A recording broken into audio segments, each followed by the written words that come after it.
Welcome to the Wind Up Podcast, brought to you by our sponsors, Frank the Tank, Team 7 Grillers, my bad, Issa Cookies, C4 Bat Company, Ferrari Michelada Mix, Rick Web Design, and Senor Spitz Custom Flavored Sunflower Seeds. I'm your host, Steve Medina, along with our producer, Julio Ramirez. We got a full house here tonight. We also got the Versace Mariachi, Junior Aguilar. Junior, how you doing tonight, my man? Man, I'm doing fine, man. Shout out to everybody tuning in. It's going to be a great one. Yeah, it's going to be a great one. We have Vendetta in the house right now. So, Junior, why don't you introduce our guests tonight?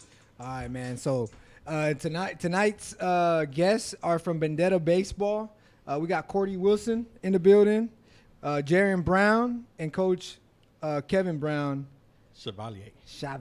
Right? I got it? Almost. But, hey, welcome to the studio, fellas. Man, I appreciate you guys coming out. It's going to be a good one. Yeah, it's going to be a good one. So how you guys feeling tonight? Good? Feeling good. Good. All right. Ready to talk some baseball here in a few? Yes, sir. Ain't never had a Memorial Day off. Oh, never had Memorial Day weekend off. So. Yeah, so we're in new times. But before we get started, man, I want to shout out to Frank the Tank. Frank, how you doing? Come on in here, buddy. Come on, man. And the reason why I bring in Frank the Tank, not only is he our number one sponsor, but he also, him and Country, come on in, Country. So this is part of the Frank the Tank Team 7 Grillers cook-off team, right? Is that correct? Yeah, and so we'll be at a couple of tailgates for the Texans this year in Blue Lot 22. But not only that, but we had the privilege of them actually cooking us some, what were they, ribeyes? We had ribeyes, we had grilled shrimp, we had asparagus wrapped in bacon, we had grilled onions, and we also had mushrooms. That bread, dude. Oh yeah, and some bread. What kind of bread was that? Well, I guess we'll find out here in a little while. No? Yeah, man. So I wanted to give a quick shout out. Come on, Frank. Come on, talk, man. So just wanted to come in here real quick and tell y'all thanks for everything y'all doing. Spreading the name out. Got these shirts out. Going to be out passing stuff around. We also wanted to introduce my pit master, Country. For those of y'all that don't know him, boy can cook it up on that grill. He served it up for these guys at the wind-up today, and they weren't disappointed. I did bring a couple of parting gifts, or some gifts real quick.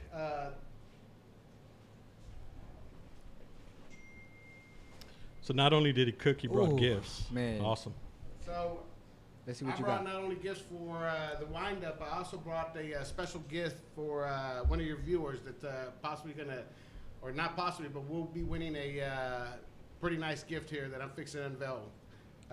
First, before we get started, I do want to go ahead and, since y'all are collecting baseballs, wanted to go ahead and give the Wind-Up Podcast a signed autograph, authenticated JSA Reggie Jackson, Mr. October Baseball, with the certificate of authenticity. Yeah. For y'all to have, for y'all to display, for y'all to show. Check it out, man. Check it out.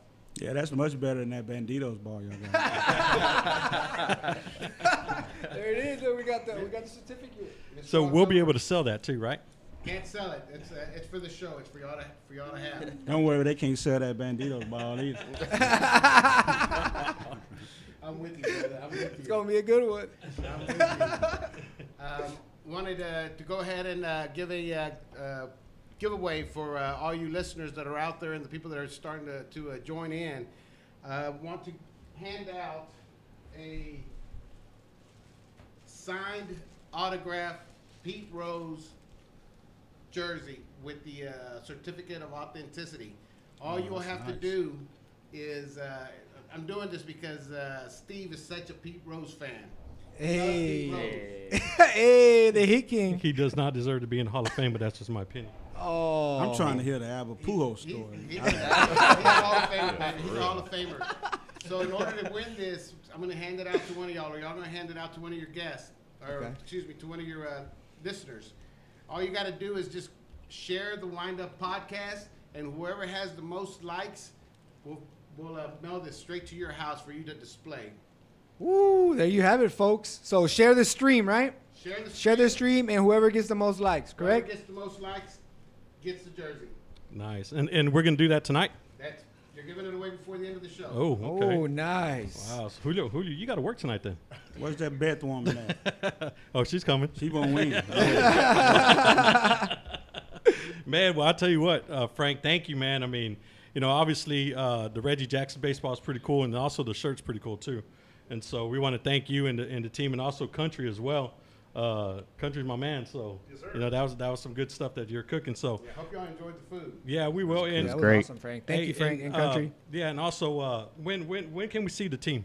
I mean, It's it's still in the coming. making. We're not rushing into anything. We want to make sure that it's all right, that everything is set up and ready to go. So we want to make sure that we get everything set up. I got the pit master now. I got a few people that have reached out to me to want to be a part of the team, do the cooking. I got a brisket guy, a fajita guy, have a chicken guy, I got a beans guy. We're gonna be doing it up right. Hell yeah. Damn. Everything. Show some love. Go to Frank the Tank Team 7 Grillers on Facebook and like the page. It's pictures are coming. Okay, cool. Country, like what that you right got to say, now. man? How about them Bulldogs? Hey, man, the Bulldogs are going to come strong this year. We're going to go for that #1 spot in the nation. We're going up to Atlanta. We're going up to Atlanta here pretty soon. We'll try to take that #1 spot in the country When are you going to be in Atlanta? Because I'm going to be in Atlanta, too. So when? sometime mid-June. Oh, shit. I'm going to be there in July. My bad. But, hey, listen, so, man, I was going to go watch the team. We were just talking about the team right now, man. Oh, hell pretty yeah. good team, man. I'm going to go see your boy Hilton tomorrow. Yes, sir. So, so It's a Fat Jack. Yeah, good Fat Jack. So, listen, so thank you for cooking. Frank, thanks for everything that you do as far as the giveaways, the actual beer. You want to talk about the beer as well? Yeah, so we have friends at Carbot that have generously donated different types of beers for your guests to try out and enjoy. There's 5 or 6 different types of beers that we have, and also brought some Modelos. Both Carbach and Modelo be part of the team. Nice. So not only are you gonna have some good food, you're gonna have some good beer as well, and then of course everything that comes along with that party. Correct? That's it. Man, I don't know. Hey man, real quick, we're tonight's beer of the night, the Coastal Conservation Ale. Hey, this beer right here is legit. Our guests are actually trying it out. So what do you guys think? It's good. It's good. Going out smooth. Yeah. Hell yeah, there you have it. Appreciate it, Carbach and Frank the Tank Team 7 Griller. So hey man, Appreciate it. y'all hang Enjoy out, the show. hang Yeah, out, thank you. and go over there and hang out at the Cava Real corner and take some shots. Yeah, let us know when we're ready to take shots if we're gonna do that or what the Yeah. deal's gonna be on that. We got the shot glasses right here, That ready cool? to go. Yeah, man. So thanks to I tell you what, man, Big Country. Now I had always seen Country barbecuing on Friday on Facebook, and he never invites. Granted, you are doing it at work, correct? Yeah. Yeah, you can still invite though. yeah, for sure. But yeah, so I mean, I always see Country cooking it up, and I'm like, damn, man, Country's got a great job. Because if I'm not mistaken, it's like on Fridays, every other Friday, or how was it when you're like, I'm talking about last year, not this year. I was doing it almost every weekend. Yeah. Friday. Man, I tell you, so Country was getting it down, man. So thank you guys for coming out and supporting, and thank you also for the sponsorship, Frank. And moving forward, I'm sure we're going to be seeing a lot of you. So I appreciate it. If you need a car, hit up Frank as well. Find him on Frank Carranza on Facebook. He'll give you a good car. I went out and saw him, and so he's a good dude, man. So we really appreciate everything he's doing. Julio, what'd you think about everything so far? Dude, it was great, man. Yeah, I thought so too. Well, Junior, man, let's talk about it, man. I mean, I know what's going on with Select, dude. I mean, I know you're more looking at that than Yeah. I am because I got other shit to do. but so what's popping? Yeah, Right? so, That's what so you what? wanna know. Yeah, so what's going on, man? Man, well, as you guys saw me on Monday, I official on the news. I declared that baseball's back, May 31st. So restrictions are up, but tournaments are gonna. I mean, I heard Scrapyard's having a tournament, right? So I heard that this weekend, right? yeah, I heard about that, right? And that- Josh texted me. He went 2-0 today. They started Oh. at 4:30 today. yeah, I heard about you that. know what? I saw that, but I thought he was talking about like he was scrimmaging or something. But he was actually They playing. playing up a scrapyard. He went 2-0. He's already 2-0 today. Aren't they? Well, I also saw a picture too that they were actually putting asphalt in the parking lot. So they're working and playing at the same time. Yeah. Man, I wonder how much that charge was. That parking charge. We ought to ask Josh. Man, I think it's free parking, right? They're charging a gate fee from. They last just time we charge were to there. go in. They don't charge to park. Oh, so it's different now. Well, see, I haven't been to Scrapyard in like about 3 years. They don't charge to park. They charge you to go in to Oh, the, okay, so that's into what. the So that complex. okay. All right. They used to charge for they parking, used right? to. Yeah. Okay. Back in Man, it's too far, man. I live in Sugar Land. I'm not driving to Scrapyard. It's just, I'll make up an excuse why I can't go, man. But that's just too damn far for me. So I do the same thing about the rack, and then I'm with you. Darren supposed to be down with me, but I keep getting these 8 a.m. games, and I'm in the backside of a Tascasita. Oh, You know, man. come on, bro. Yeah. I'm with So we had and I've said it on here before. One of the first times I went to the rack, we had an 8 o'clock game. Okay, so I live in Sugar Land. I told my wife, hey, I got to wake up at 5 o'clock in the morning tomorrow. She's like, well, why? I said, because I got to go. We have a game at 8 o'clock. She's like, she don't know where the rack is at, right? And she's like, well, why so early? I'm like, well, it's going to take me about an hour and 15 minutes to get there. She's like, man, are you playing out of town? I said, well, I may as well be playing out of town. Shit. I left my house when it was dark. And so I took 59 up to 99, and then I went all the way to 290 and then up. Man, I was still running late, man. I was like, damn. For us humble dudes, it's quicker to go to Beaumont Yeah. Is it Yeah, really? yeah. than it to really go to the is. rack. Yeah. Okay, well, I don't We feel get so to bad. Beaumont. We get to Beaumont first. How long is it for Beaumont from Atascocita? We can get there in like 50 minutes. Really? Wow. Uh-huh. Man. Some people get there quicker than that. They're closer to 146. And Yeah. Man, nah. Well, shit, I'm still going to complain. Don't get me wrong. Because you know what? Because I put a post earlier out this week because all through this coronavirus, COVID-19 stuff, everybody was all on the Facebook page talking about, man, if we play baseball, I'm never, ever going to complain. So I said to myself, you know what? That ain't happening. Baseball USA needs to charge more for parking. yeah, he said that last week, talking about raise the parking price. Exactly. I already got parents complaining. Come on, bro. Man, I was going at Steve. I'm like, man, you better take that down. I'm like, you're going to Nah, get everybody man. riled up. Playing by well, everything. well, it's because I screenshotted some of them, right? A lot of people, man, I'm never going to ever complain again as long as we have baseball.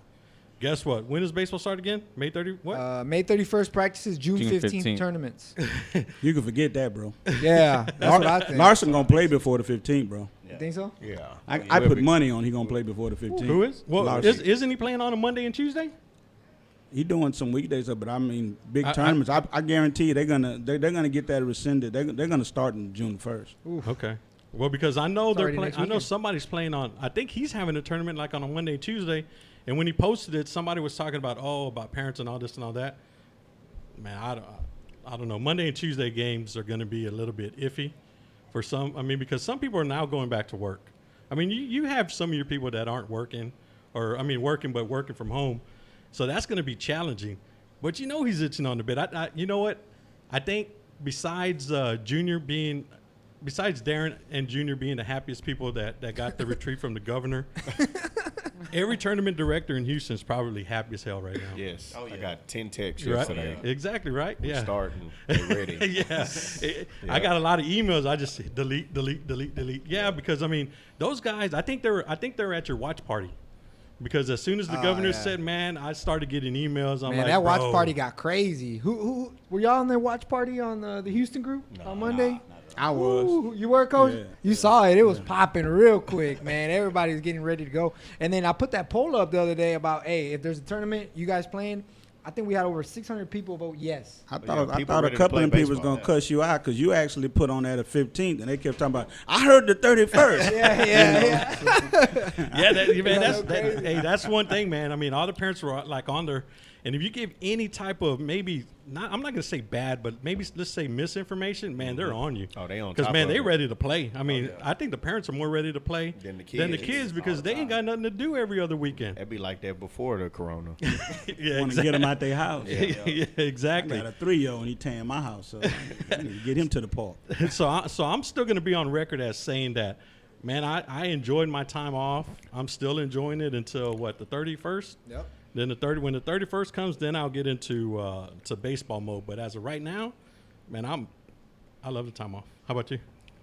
Nah, bro. No, really? Nope. We already No. back practicing. Not at all. No. Man, I ain't took no y'all time been- off. yeah, okay, Well, I ain't time gonna for say- I'm that. gonna talk to you about that off air, but Steve's a firm believer in rest, man. I love rest, man. He People- down in people- Victoria, dog. It's a one-horse town. If, Oh, if for real? baseball ain't going, the town gonna Yeah, shut down. we gotta get it. We got people that's trying to make it. So, are you a lifelong resident of Victoria? No, I'm actually from Baytown, Texas. Oh, really? Yeah, I'm okay. from so, here. how'd you get to Victoria? Uh, Well, I mean, just consolidate. You don't have to get all personal. Just I moved there going to UHV. Oh, I played okay. at University of Victoria, and I just stayed. was Terry Poole there? Yes, he still's there. He's still there. Yeah. Okay. He How gonna long die has he there. been there?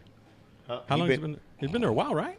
Coach Poole been there for I want to say around 13 years since it started. Really, Okay. since the school started. Okay. Nice. Wow. Yep. Yeah. Talked to him today. Did you really? Yep. So, what can they do? They still can't do anything yet, can they? The schools. Yeah, the schools. They can't do nothing. Actually, people moving out Really? and getting ready for the next year. Okay. So is he gonna? Did he give the seniors the option to stay? Yes, he gave the seniors the option to stay. Shout out to our coach Garrett. He will be returning back at UHV. Okay. Nice. Third baseman. We got. They're gonna be pretty competitive, I think. Okay. Okay. I've been to that field before. It's nice out there. man. Riverside. Yeah, it's nice out there. My claim to fame with Victoria is when I was a young kid, I was at the Astrodome. This is a long time ago, and they had a high school all-star game, and they had a right. No, I think he played right field. I think his name was I think his last name was Bell. It was either Edwin Bell or something like that. Anyway, make a long story short, I thought he was Ron Gant because Ron Gant came after the Bell young man. And I remember this guy because he was in right field and he ran, I'm talking about dead sprint in the Astrodome from right field all the way to the dugout on the third base side. And when I was a kid, that just impressed the hell out of me.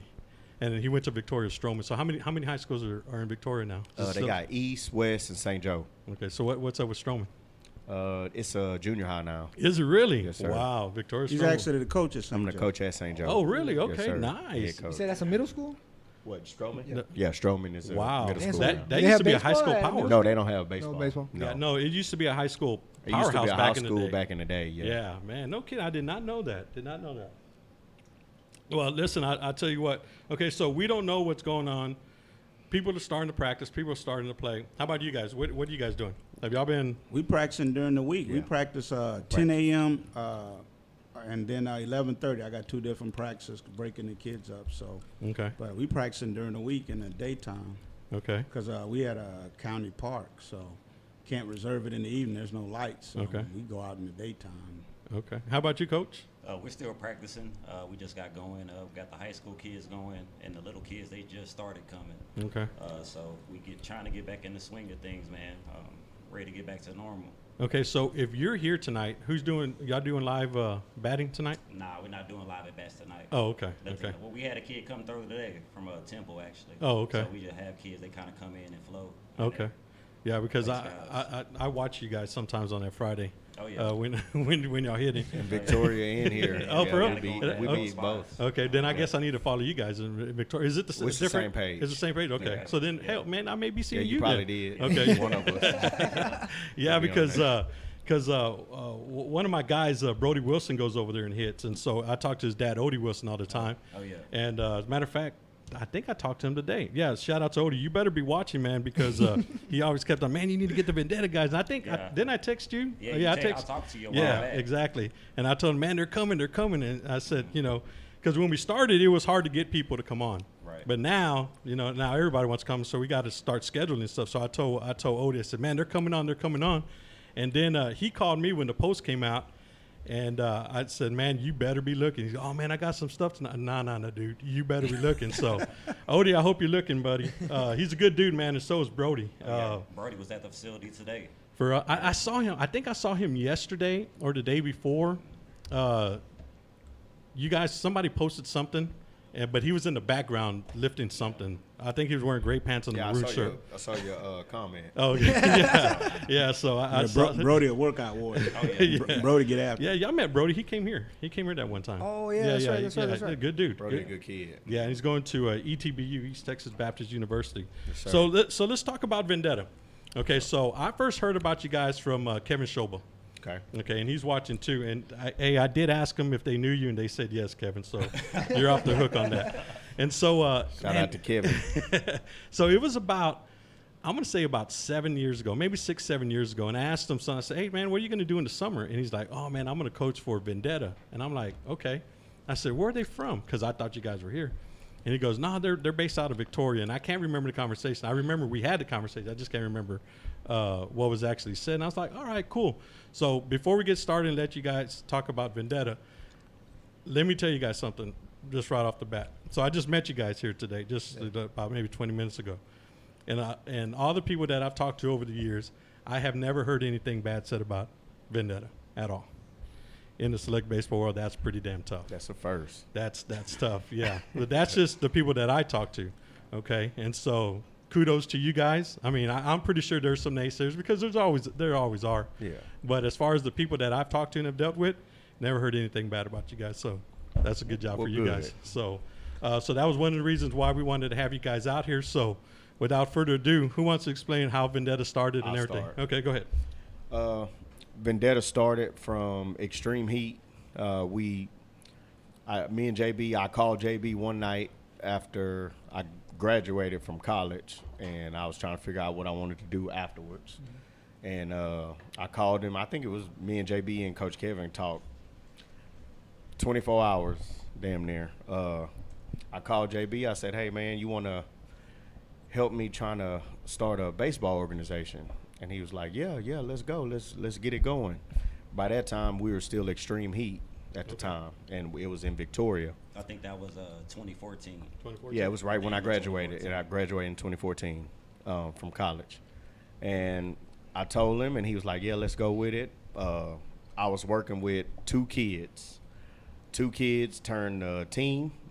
A team turned to two teams. And after that, we switched over and went to we decided to go to Vendetta. We wanted to kind of change it up a little bit because that name was kind of extreme heat was inherited from I was training a few guys and I kind of took over a team, but I wanted something that was ours, you know. So I want to say I was driving back from a tournament that the Extreme Heat had won with our 12U. It was in, I'm trying to think where that was.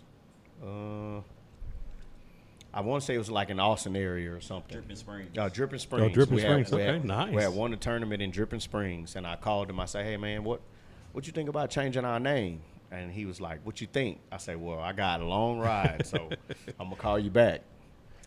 Probably about an hour or so. I called him back. I said, I got it. I said, we're going to say Vendetta Baseball. Vendetta. He was like, what you mean by that? What that mean?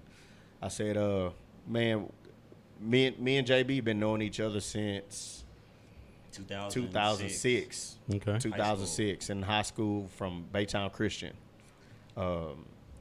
Went to state there. At he was out center fielder. I played second. And I said, let's call it Vendetta. He's like, what you mean? I was like, because everything we do, we always got to have a chip on our shoulder. So let's just go with Vendetta Baseball. And he was like, I like that. Like, that was his first response. He's like, I like that. And after that, we just went with it, and it grew. We kind of built it from the ground up. Actually, not kind of. We did. We built it from the ground up, and we just kept growing and just trying to make sure that we stuck to our morals on what we do and how we were raised and how – actually, Coach Kevin used to coach me. Oh, okay, really? You know, Yeah, I'm the old head around. yeah, Coach Kevin used to coach me. So that's where we came from with Vendetta. I know we have a lot of coaches out there whenever we play against them, they're like, what Vendetta mean? And I'm like, well, look it up. You know, it mean you got a chip on your shoulder. And that's what we want all our guys that come through our program to have, because you got to have that to be able to go far in this game. Okay. Now, so you figured out the name Vendetta. So I like the logo. Who came up with that? Did somebody come up? Yes, y'all came with I it? did. Okay, so y'all put the anonymous guy in there? Yes. Okay, that was Yeah. nice. That was a nice little move, man. And so so you got the name, you got the logo. When did you figure out the colors? Was that next, or did you kind of have like I kind of wanted the like. I guess the dark kind of look, you know, Okay. with the black and the white, you know, because honestly, my favorite color is black. Okay. My truck all black, you know. So all my vehicles that I've ever had always been black. In my family, everything, you Okay. know. So I think that's a strong color. So we just went with that, and then the white color, it kind of stuck out, and I think the kids that been with our program, they understand like what it means something. Okay. Especially to me and Coach JB and Coach Kevin. And Coach Kevin was with us before we even him and JB didn't even know each other, and I was really? like, that's my coach. I reconnected with Coach Kevin. He was umpiring one of our games I think it was at in Lamar. at Lamar. Oh, okay. Yep. Long And time ago. I asked him where he been and got my number, and he was like, man, your ass still ain't grew. And I was like, oh, yeah. He the only person never passed me up. It's like, Oh, man. So that's how it started, and we just took off with it, and then we done had our bumps, you know, but I think that with me and Coach JB kind of, I would say our friendship more than anything been stuck since I remember. He probably don't remember, but the day that I first met him when he first came to Baytown Christian, you know, and we just grew from there. And it just, I think it been a good thing. We didn't had our troubles or whatever, but Of I course. think it was for a good cause. And I think right now we doing good things for a lot of the kids, you know. Yeah, and I agree with that. So, Coach Brown, where are you from? You from Baytown? I'm from LaPorte. You're from LaPorte. From LaPorte, so I played for Coach Torres. Okay. So I graduated there in 2007. Really? Yes, sir. Okay. You play with Perkins? Played with Perkins. He's 3 years younger than me. So he was a freshman my senior year. Did you really? Yeah, so we had a good team that year. Yeah. Shout out to Yeah. Kendrick. So, Yeah. I saw him. Well, I saw him a lot, but one of the main things that stuck out in my mind, I don't know how I remember this. They were playing Dobie over here, and he hit I'm gonna say it was a lazy fly ball to the gap. The fastest dude I ever seen go from home plate to third. I mean, he did it just like nothing, and I mean, I already knew he was good, but then when I saw that triple, and I don't even think the ball went to the fence. But that dude got out of the box quick, and he rounded the bases almost perfect and got to third standing up just like nothing. And he was a senior that year. And there was like about 12 scouts that were in the bleachers right there.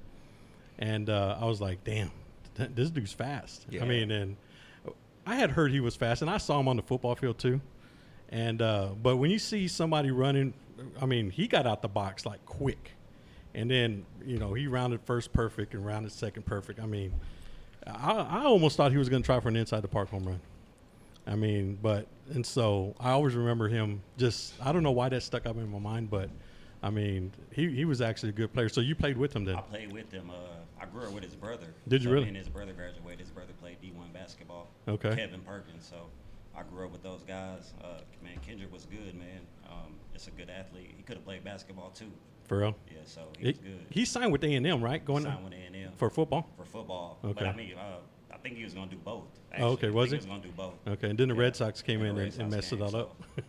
Yeah, No, I'm not. for Yeah, A&M. yeah, that's what I meant. Not for Yeah. him. Not for him. I saw him. I saw him about, I'm gonna say about 4 or 5 years ago, when I was doing spring training working for a bat company, and I saw him at the Red Sox camp, and I talked to him briefly there for maybe about 10 minutes or so.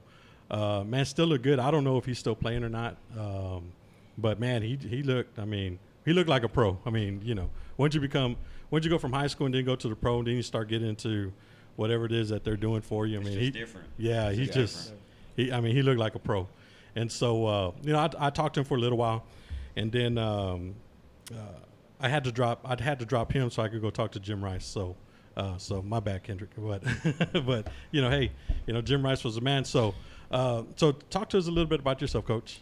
Man, I played ball, and you know, me and Corti, the whole deal was us just getting into this select thing. Is just, you know, we wanted to kind of change the culture, what was going on, and you know, you see a lot of, you know, we call it daddy ball. Oh You yeah, know, we don't- there's a lot you of know, that. Me and Coach Corti, you know, we don't have kids, so you know, the whole deal was like, hey, let's get these kids better, and let's get these kids, to school if that's what they want to do, and not only school, but it's life after baseball too. So Right. just kind of preparing them for that too, because I always tell the kids, I say it all the time, hey, it's bigger than baseball. It's bigger than baseball. Right. One day you're gonna have to, be a man, take care of your family, take care of yourself, responsibilities, things like that. So I think use baseball as a tool, just to get to where we're going, and just sports in general. Because Right. I played all sports coming up. I was 3-sport athlete in high school. So just being able to use sports, I think, is still helping me today. And I ain't played, in 7 years. A while. It's been a while. It's been a while. So Yeah. that's what we trying to really stick to, man. Kind of at Vendetta, and just keep, kind of call it how it is. Okay. And hey, if you don't like it, it's a lot of teams in Houston, so you can go play for those guys. Exactly. So when you tell somebody that, what's their first reaction? I mean, Shock. they shocked Okay. because they don't expect for you to come off like that. But it's I don't want to waste your time, and I don't Definitely not yours either, right? not my time either. Right. And that's for more. Another kid could be getting more reps, things like that. So we just, because I don't want to waste no time. Hey, 100% committed. If you're not, go play on that team. Go play on this team. Go pick up on that team. That's what you want to do. It Yeah. doesn't bother me none at all. Now, where's y'all's facility at that I watch y'all on Friday? Is We're that- right there on Preston? So we're right here around the corner. Oh, really? Yeah, Okay. Preston, Okay. about the Dynasty boxing gym. Yeah. We're right there. No kidding, We're man. right there. I don't know why I always thought you guys were like in Deer Park. We Hey, were right there on Red Bluff. Yeah. about Oh, a were year you? and a half Okay. ago. I remember Alright. seeing that. So y'all We move obviously from there. We moved about a year and a half ago. We've been here a year and a half. Okay. Well, then, Nice. man, I was Thank you. almost right then. Yeah, we've been in the area, man. I like this area. It's good. Man, Pasadena's not that bad, huh? Like East Side. Tell 'em. Man, Pasadena will flood if you spit. I almost got stuck in here. Hey, somebody did get stuck last week when it rained. Yeah, I saw that. Leaving my facility. Oh, really? Yeah, I was going the wrong way down Preston, trying to get back to 225, and some dude blowing his horn. I think he finna tell me how to get out of here. It's a one-way street. Man, like I don't know that. Don't you see water everywhere? I'm in a little bitty car. I'm cussing JB out. I'm like, bro. I don't want to flood for sure. Every time it's gonna get you. Yeah, Every no, time. no, it is. But that's good to hear, man. So, hold on. Oh, okay, so we can hear you a little bit better, Coach. Okay, so how about you, Coach? Tell us a little bit about yourself.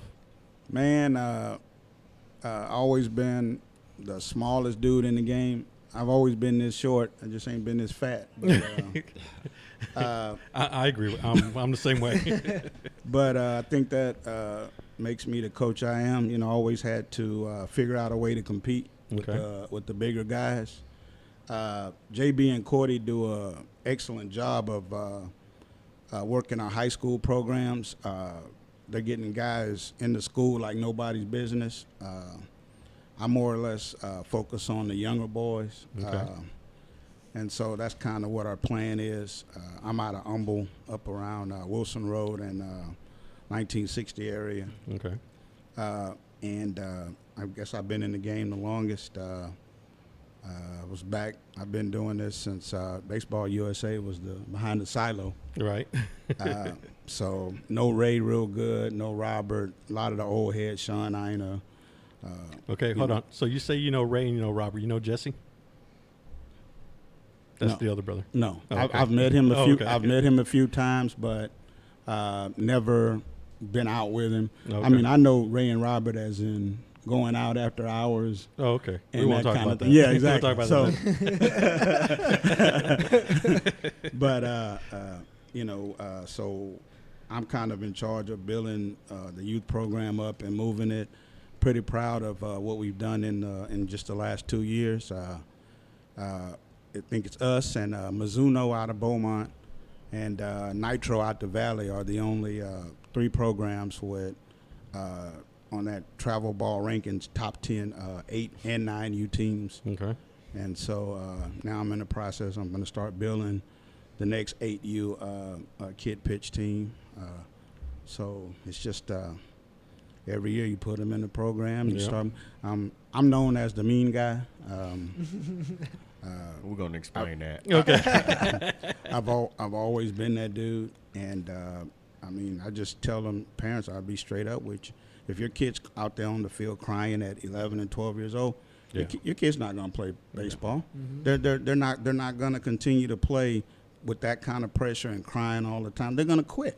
Yeah. So I'm breaking the kids at 8 years old. Hey, you got to stop the crying. You gotta grow up. I mean, baseball is the ultimate game of failure. You know, where else you can go and do 3 out of 10 and make millions of dollars? That tells you how hard this game is and how hard it's going to be on you. You know, don't be that dude I was. I walked away from a full ride at Oklahoma because I figured I wasn't getting a fair shot because I'd always been coddled and taken care of and treated special and all that, you know. So then you get into a program and it's just you out there and nobody gives a SHIT about you. No. And can you take it or not? Right. I took my butt home. Dumbest thing I ever did in my life. I mean, I was on a full academic engineering ride. And I leave because I'm mad because the baseball coach, I'm a freaking walk-on. What does he care about me, you know? It don't matter if he like you or not. Can you do enough to get on his field, you know? And if you can't, then you need to go do something else, you know? So that's kind of where, you know, what I base my program on. And it's not for everybody, you know? So, you know, look at what it is, evaluate it for what it is, and then you make your choice on what you're going to do. Right. You know, no hard feelings. Yeah, and that's what we try to tell people all the time, especially through this forum. You know, as kids are transitioning from youth baseball up into high school baseball, you know, some kids and parents can't handle that transition well. We're dealing from maybe your select coach at, let's say, 13, 14U, and then you get into high school. Well, the high school coach is not going to talk to you as a parent, or at least they shouldn't. I'm not. I'm not. Exactly. Okay, so you're not going to talk to a parent, right? No. Okay. So I've seen some parents struggle with that because they think, well, their whole life from, let's just say 8U to 14U, they've always had the coach's phone number to text or their email, or hell, maybe even drank a beer with the coach, okay? Well, when you get to high school, man, that high school coach don't give a shit. He's like, man, I'm going to talk to the son, and you're out of the situation. Yeah. And so I find it funny sometimes how parents struggle more than the kids.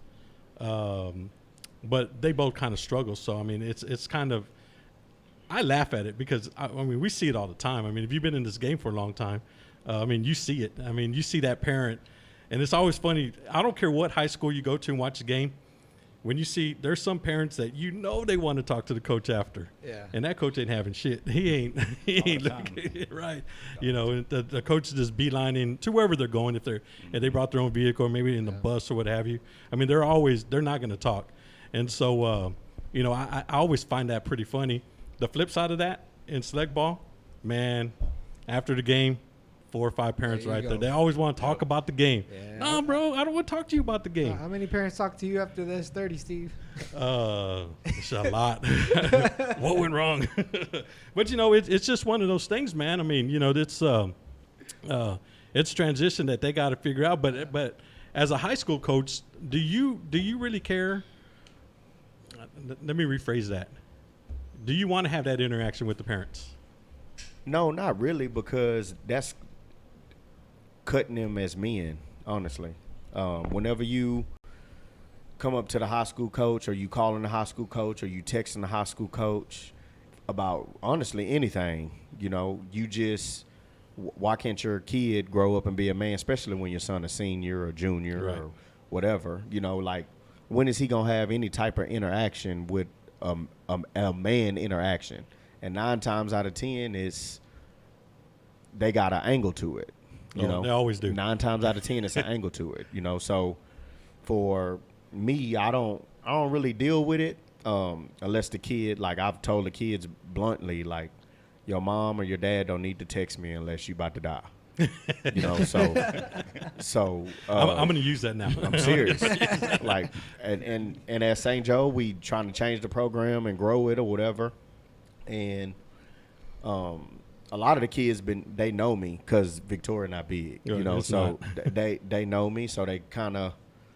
Well, my mom said, well, that's cool. You could tell me what your mom said, but she don't need to come talk to me, you know, or your dad don't need to come talk to me. So if we gonna keep doing that, like we just study putting them behind, you know. And I think that, like I was telling my kids the other day, not to get off topic, but with this coronavirus stuff that's going on, if they really want to play baseball, like it just the chances just got super slim, Right. you know. So if you want to play baseball and you want to play pro, and because if any circle that you get in a group of kids and you say who all want to go play pro baseball, everybody gonna raise their hand, Right. you know. So with the draft getting cut to different rounds and stuff like that, like it's gonna be slim. And the MLB, actually I think the MLB just got better, you know, because they're gonna have dudes only.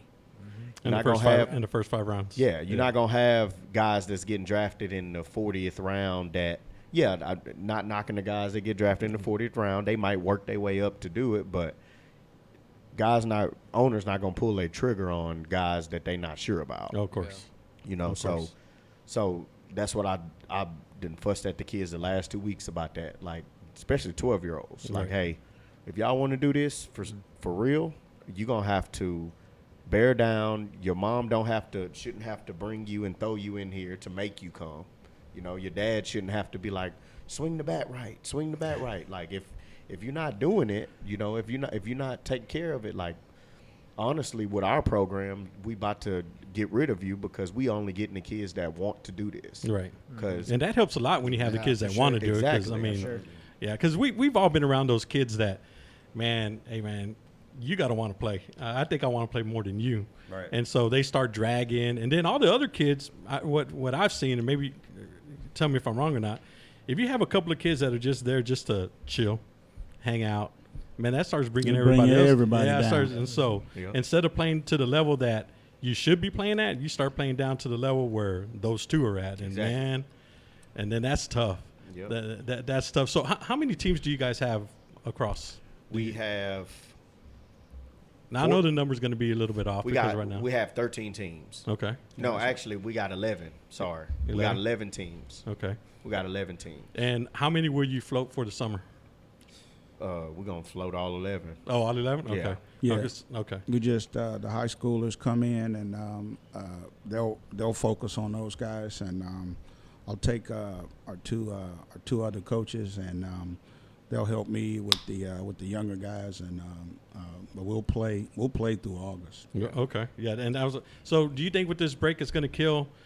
Are the marginal kids that are on the fence about continuing to play and maybe playing at the next level? You think this virus is going to kill them? It have. Yeah. It has. It has. Sure. Because I have kids that come in my building every day that was gung ho when this first happened, you know, and they wanted to do their extra year or whatever, and then they got phone calls from their coaches, you know, in our both buildings. Hey, if you're gonna decide to come back next year or whatever, we don't got no money for you. You're gonna have to do it on your own, you know. So Wow. yeah, and it's just cutthroat. So Yeah. it's part of it. And I tell the kids, you can't get upset with that coach for doing what he got to do for his family. Right. You know, so he got to win. Yeah. So if you get that phone call, that don't mean you either got two choices. You either decide to get better and not ever have that phone call happen to you again, or you quit. Yeah. You know, and we didn't had a couple quit that just say, oh, I don't want to do it no more. You know, and then we just like, all right, well, we'll stop trying to help you. Right. And then we move on to the next kid. Now, so that particular kid right there, not to be specific, but did you see signs of that maybe happening before? Yes. Okay, because I'm of the opinion that you know who's gonna You could put in tell. the work. You could You tell. can tell. Yeah. You can kind of tell from when a kid comes in, like, that kid ain't going to make it. Right. And, you know, like me and Coach talk all the time, you know, and people might say it's rude or whatever it may be, but you got to be realistic. And it's like a lot of these kids and parents, you know, they want their kids to go to Texas. They want their Right. kids to go to LSU. They go, well, you know, I know kids that's, you know, and I'm not even saying these kids should commit early like this, but I know kids personally that's committed to LSU and Arizona and schools like that and 15, 16 years old. And it's like, your kid ain't ready.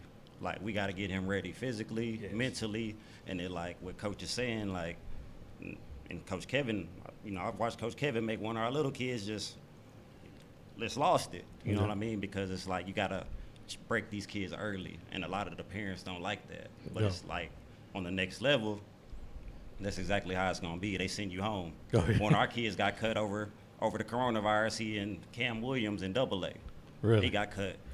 Doing well, and it's just like, hey, someone got to go. Doing good. He didn't even do nothing. He didn't even get to come back and show what he did. You know? So it's like, yeah, that's tough. It's funny because I know a couple of guys that got cut and they didn't even play. It's a business. Oh, it's a business, yeah. And the kids got to understand that, and not even just the kids, the parents got to understand that. Yeah. They got to understand that it trickles all the way down to everybody. This whole coronavirus stuff will trickle all the way down to, I would say, 12U. Right. It's going to trickle all because you got, like, we got 2020 kids that's going to different schools, and they got to compete against grown men. Right. You know, they going to D1s or D3s or D2s or JUCOs, good JUCOs. They got to compete against grown men, you know. They're the fifth-year senior now. Exactly. Yeah. Exactly. Yeah. So if you that ain't got 23-year-old and that 17-year-old, two That's different guys. Two different kids, especially mentally. Exactly. You know? Yeah, because everybody wants to look at the physical component of it, but nobody wants to talk about the mental aspect. And I think we talked to, who did we talk about this? With Josh Jones. Josh Jones. Yeah, we talked about the mental capacity or the mental, let's say the mental game of baseball. I know there's a book out there about it and all that, which is a good book. So if you ever get a chance to read it, you ought to read it. But mentally, coach, you can tell the difference between players at a young age of who you think may be a dude. Yeah. Oh, wait, hold on. A pretty good player and then a dude. You could tell. You can tell right there because like right away, they as soon as they move walk in the differently. door. They act differently. They obviously they play differently. But you know when they have it mentally, because I tell people this all the time. Perfect example, kid we saw on Facebook. I'm not gonna name his name. So Junior, he's always telling me, "Oh man, this dude's a stud. Well, his MLB rankings came out. He was 50 across. I kept on telling him, man, that dude's average. Nothing against the kid. I don't know him, but just by seeing him, I said, man, he's average. So, excuse me, I've seen him before. And so when the 50s came out, I came and I told Junior, I said, dude, I told you this kid was average. And not saying that to I'm not degrading Junior stuff, but you can tell if you've been in this game a long time and you've seen older kids, you can tell who's a dude and who's just an average player.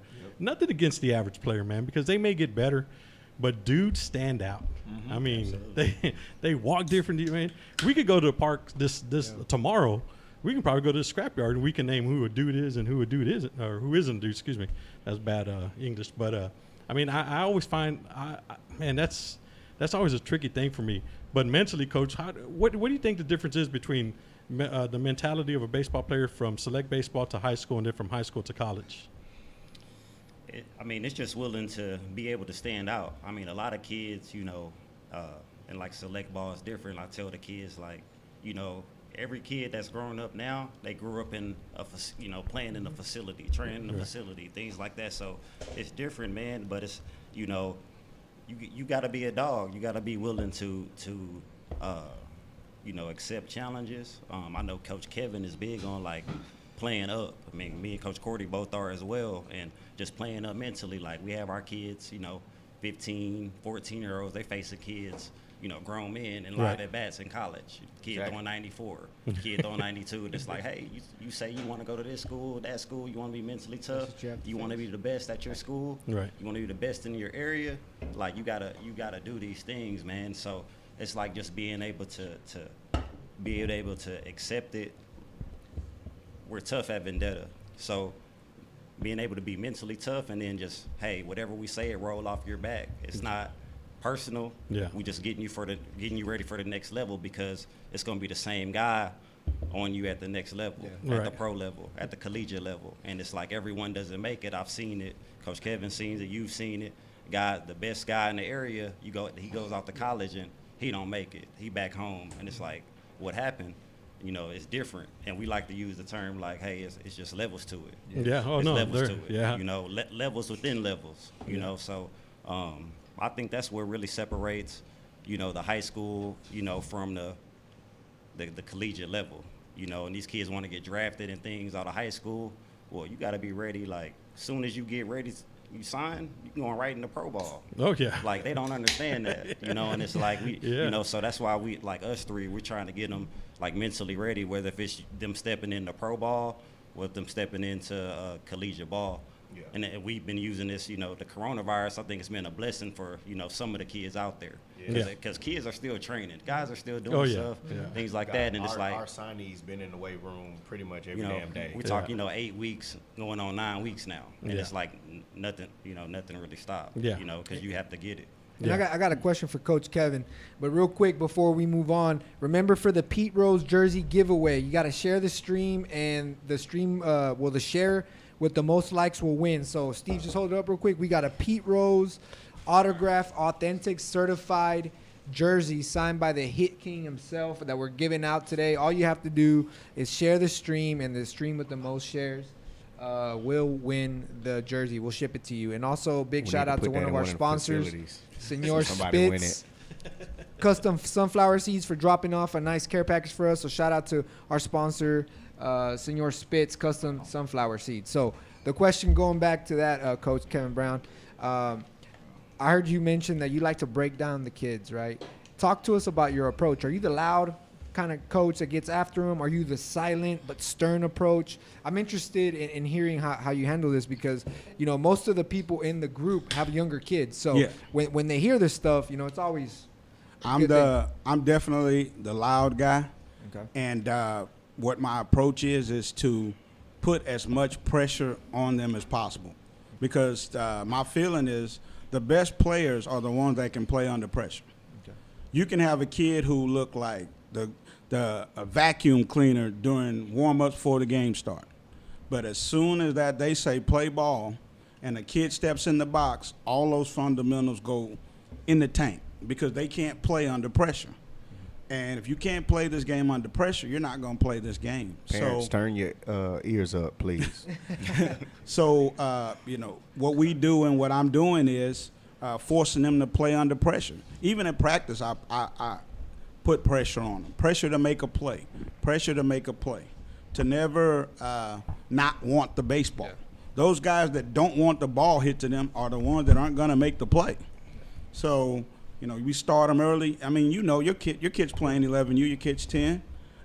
Steve's kid, they play 13U all the time. Yes. It's about forcing your kid to elevate their game and to be able to fail.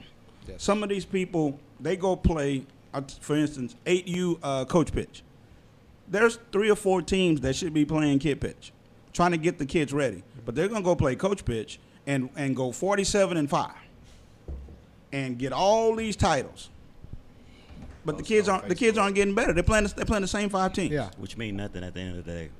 That's why I don't know if you remember or not, when you put your first rankings out and you had Dynasty Black 9U as the number 1 team. I'm that guy who was giving you all kind of grief on that. Because honestly, the best teams, which we were one of them, at 8U, nobody knew us because we played 9U. Yeah. And then we went to the Elite 32 and played the 8U rules, which hurt us being a speed team. Because you can only score from third on hit, but you can't advance. It's a different ball game. But we still finished 7th, which I told my kids, for a speed team to go down there and play those rules, which Kentucky and Florida, all those guys play those rules all year. You did a great thing. So when we bounce back, now in 9U, we're gonna be hard to stop. So, but to me, it's all about pressure. Right. If you can get your kids to learn to play under pressure and to accept defeat. Because you're not always going to get no hit. Now, coach pitch, you got kids batting 850, 900. Yeah, for sure. They make one out during the whole tournament, and they cry. They cried at one time they made out. That's funny. And then that one time, their mommies explained them after the game, oh, it wasn't your fault. The coach didn't pitch the ball right. Or you would have got a hit then, too. A little faster, a little slower. Man, those kids not going to play baseball. Nah. Yeah. If you can't accept, 3 out of 10, you're not going to play this game. Yeah. You are not. There's always going to be a kid that's going to get you out. There's guys in the major league. There's certain guys they just cannot hit. Right. So I force the kids to play up. There's teams in 8U right now claiming they're this, they're that, which, I've seen those teams play. They get on the field, my 8-year-old, they're going to lose by at least 20. But I like it, Coach. Get them. Get them. It ain't about that. It's about getting them better. You know, we were going to Elite 32. The kids were bummed because we're not going to travel.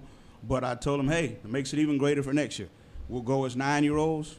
It's open-based baseball. It's what we play 24/7. We'll go down there and we'll win it at 9. So, you know, jump on board. Let's go. But, again, it ain't for everybody. No, it's not. It's not Hey, for, hey, it's but, not you, for but everybody. you guys going up there, we did that when we were 8U. We went up to the elite and then had to play by the 8U rules, which totally, it does mess up your vibe. But one thing that I think we're lacking here in Houston is the fact that a lot of kids are waiting till 8U coach pitch is done for them to start working to their pitching towards 9U. And We then should not be playing 8U coach pitch. That's where I was going to Yeah. get to. We get How do you behind. feel about playing 8U kid pitch and making You- it a norm here in You Houston? should be playing 8U kid pitch. Georgia, Florida, California, all these guys are playing kid pitch. Mm-hmm. So then when you go as a 9-year-old, you're a first-year team, they're 2 years in. Right. There's a reason why their pitching and catching is better than yours. Their kids have been doing it for 2 years. Yeah. So why handicap and hold your kids back because you want to go 47-4 and put all this stuff on Facebook of little Jimmy hitting home? You know what? You 8 years old playing on a 140-foot field. Little Jimmy should be going yard, especially with the coach throwing the pitch, ball yeah. exactly where he wants it. If your kid a dead pull step out hitter, coach throwing the ball at his waist. So when he open up, he's gonna yank the ball over the fence. Come on, man. Nah, that's ridiculous. I can't stand it, and I'll never play 8U coach pitch. You just crushed every RGV coach's Dream. Say you and hey, I'm gonna be a little racist here, but you're not finna go beat them 8-year-old teams in the valley when they got all these big ass kids, and they Not at all. every 2 or 3 kids going yard. I remember we went. Are we I talking wanna say with good bats or not just that? Say back. some of them kids so wide it don't even matter. It don't even matter. That's we funny. went to Portland like I want was- to say 2 years ago, 3 years ago. 2 years ago. I ain't never seen so many 8U kids hit home runs. Sand ever, crabs. ever.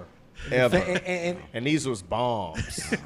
them RGV teams, the We have a 8U theory to teams, that. they go down. They got the speaker with the matching pants, Yes. highlighter colors, Oh, yeah, it's Yep. a whole different vibe. and then like 40 combat roll bats on the dugout. Y'all know what I'm talking It's just- about. it's just Hit one the in the like dugout. button on that. Like I don't know too many 8U kids that know what bombs feel like off the bat, but they be pimping them and all that. They standing there looking at the 8U. Yes, and bat flipping and everything. Yep.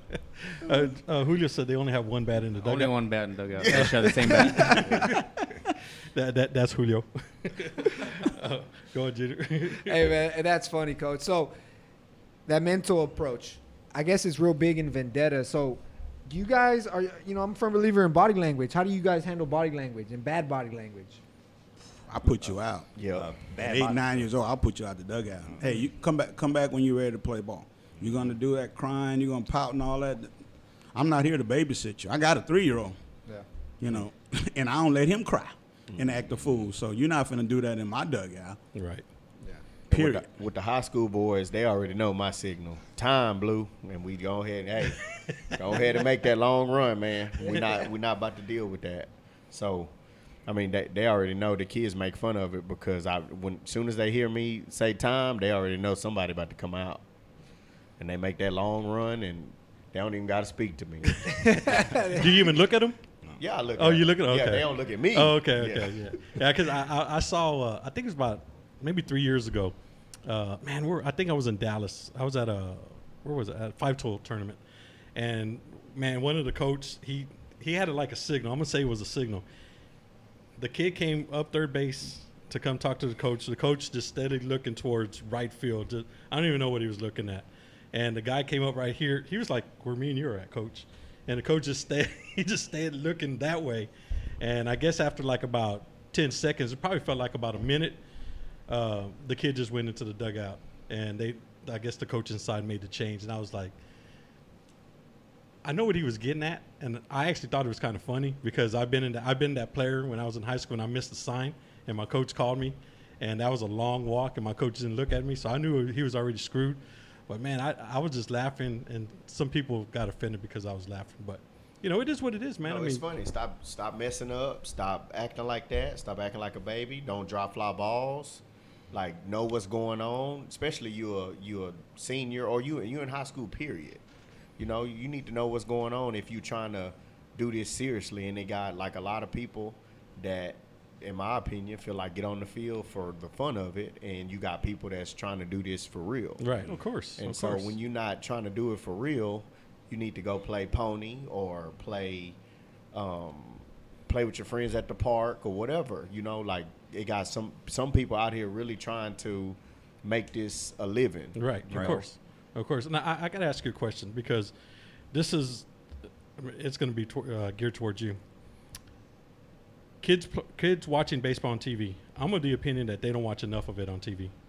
And the reason why I say that is because some baseball IQ right now for young kids. Horrible. I'm glad you said that. Yeah. Horrible. I'm with you on that. We're in practice. We're in our practices every day with situations. Mm-hmm. I don't put any runners on the base. I call out where the runners are, and then I hit the baseball somewhere. And at the end of the play, I stop everybody to see where they are, who's out of position and why. And the kids hate it because that's where the most running occurs. Because if you're out of position, I just say, hit it. And they know you run in triangles until somebody else messes up and you can get back onto the field. You just running. So if everybody else do right, you're going to be running for 15, 20 minutes. Yeah. You know? Right. So, but yeah, the IQ is terrible. Kids don't love and appreciate the game like back when I was coaching him, or even further back when I played. Man, I can remember when we first got cable TV, and the Atlanta Braves and the Chicago Cubs were on cable TV, and so WGN and TBS, I could watch them every day, Right. and then catch the Astros. I think it was on HSC or something. I'm old, dude. I had the little HSC. Yeah. the little Store cable, HSC. Yeah. and so, but man, I could name every player on those teams. You know, I could even emulate their batting stances. You know, kids don't do that now. Now they can tell you every character on Fortnite. Of course. And the dance. Don't forget the dance. Oh yeah, TikTok now, and Yeah. I'm old. I don't know none of that. But man, it's just they don't have the love for the game. It's too much other stuff that they can do. Of course. You know, back when I was, shoot, you waiting on the sun to come up to get outside. Exactly. And I go around the corner on Bigwood. I grew up in Scenic Wood. And I go around the corner on Bigwood, and that's where everybody met. And we're going to play baseball first. Then we're going to shoot some basketball while we're on break from baseball. Then we play street football, dead man sideline. And then we finish the day back on baseball. And that was our routine every day. Yeah. Every day. We playing all three. We getting it in. All day, Getting it too. in. All All day. day. All day. Yeah. You know, my grandma was one of them ones that if you come in the house, you stand in the house. So you drink out the water hydrant on the side. And I didn't The get hot water, too. I didn't get none of that. I didn't remember getting sick, none of that. None today. I got some parents, man, if the kid sniffle, oh my God, he got the flu. Really? You know, a kid get hit by a pitch, they want to come out on the field. No. Yeah, No, stay in the stands. If we need you, I'm gonna call you out here. And don't come to the back of my dugout asking them if they want something to drink. If they need something to drink, they gonna let you know. Yeah. You know, and there ain't no eating in my dugout. So no, between games, yeah, go. You can go eat. Go in the stands. Go eat. Don't bring that in that dugout. That's not what that dugout is for. I'm with you. And the reason why I asked that is because it's, and I brought it up last week and maybe the subsequent weeks before then, is when the College World Series comes on.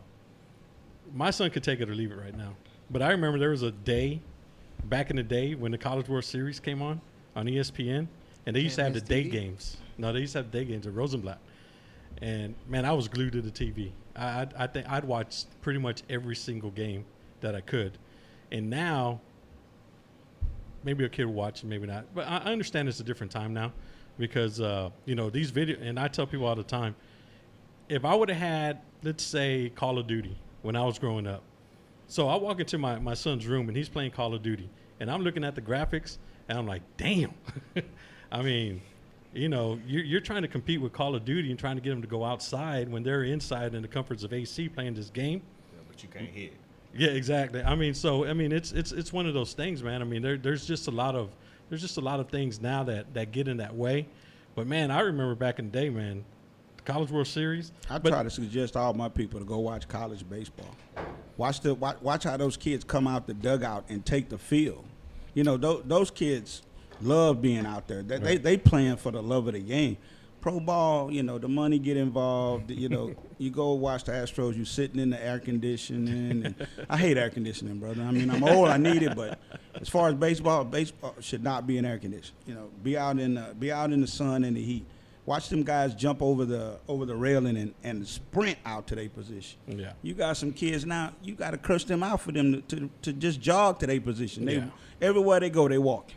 Well, they walk. I've seen, there was a couple of years ago where I saw this at one of the top 10 ranked high schools in Houston. I went out there because they had like about 4 D1 players. And I went to go see them play, and I saw the whole team walk into their position. Yeah. The whole team. I'll tell you who it was later on. How but, many of those guys probably playing pro baseball still? 2 are at D1s. One, I think 4 of them are playing now, but I don't know exactly. They I know 2 of pitchers. them. One was, but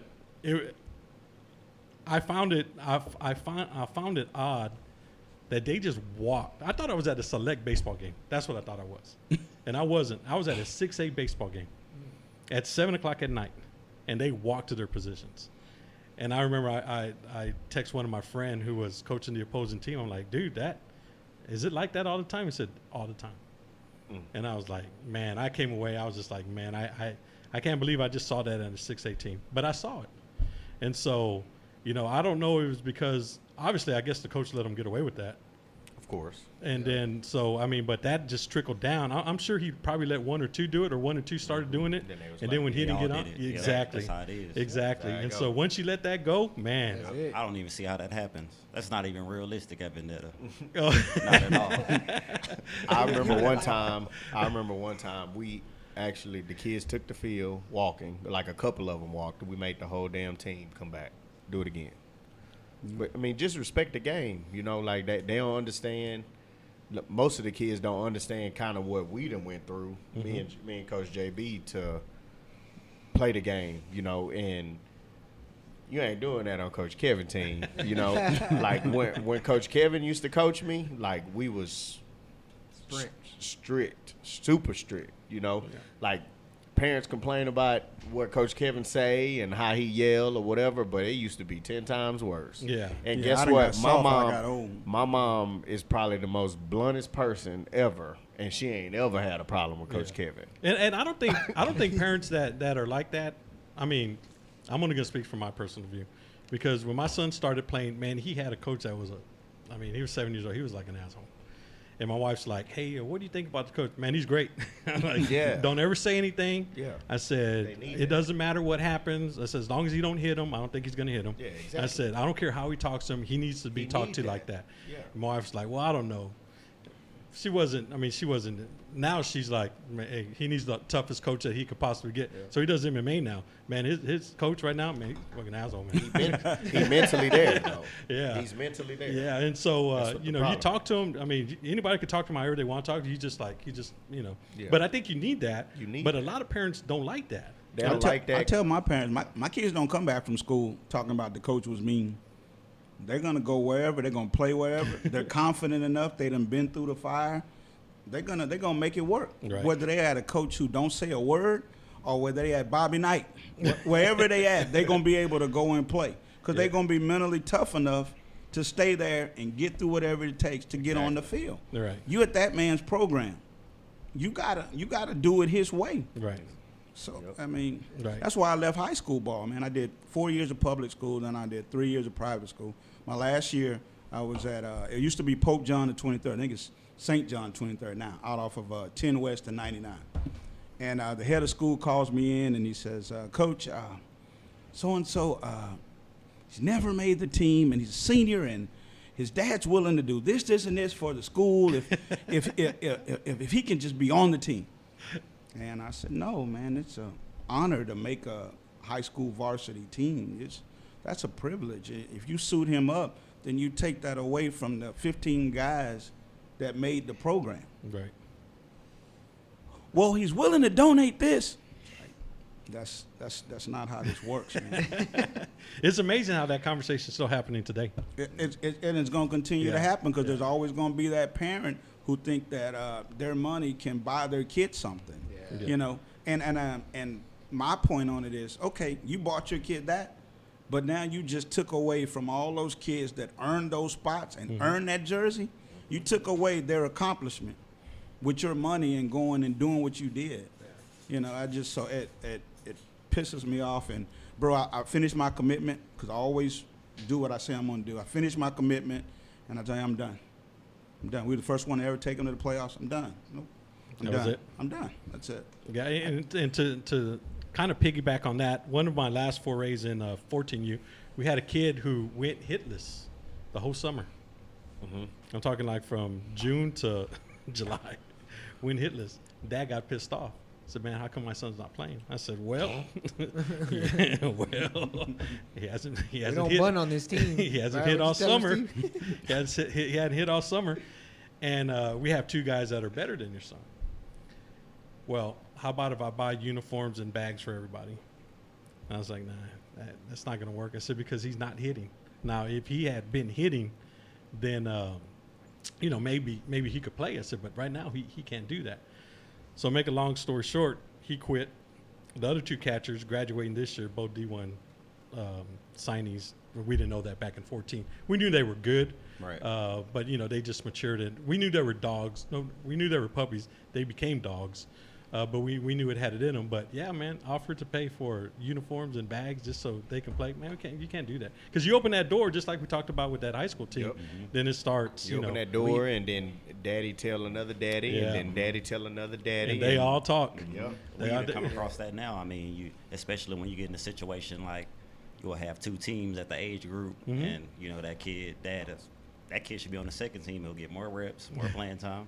You know, we'll buy uniforms, we'll donate this to be on the top team. Well, that's cool, but I mean, where's he gonna play? Yeah. You know, it's and like Coach Kevin said, it's not fair to the other earned it. kids. Yeah. And, you know, And where was you whenever we was trying to Right, get the uniforms when we need at the that. beginning? He was nowhere to be found. Yeah, you was nowhere to be found. And We was trying- I'm a firm believer that, you know, all this really comes back to one thing, that our kids, aside from not watching baseball, they're not playing enough like just backyard baseball, man. Like, Not at you all. know, I remember going out when I was young, when I was like, you know, from 6 to 12, just go out there to any park and play, or even in the street with a wiffle ball. They're not doing that now.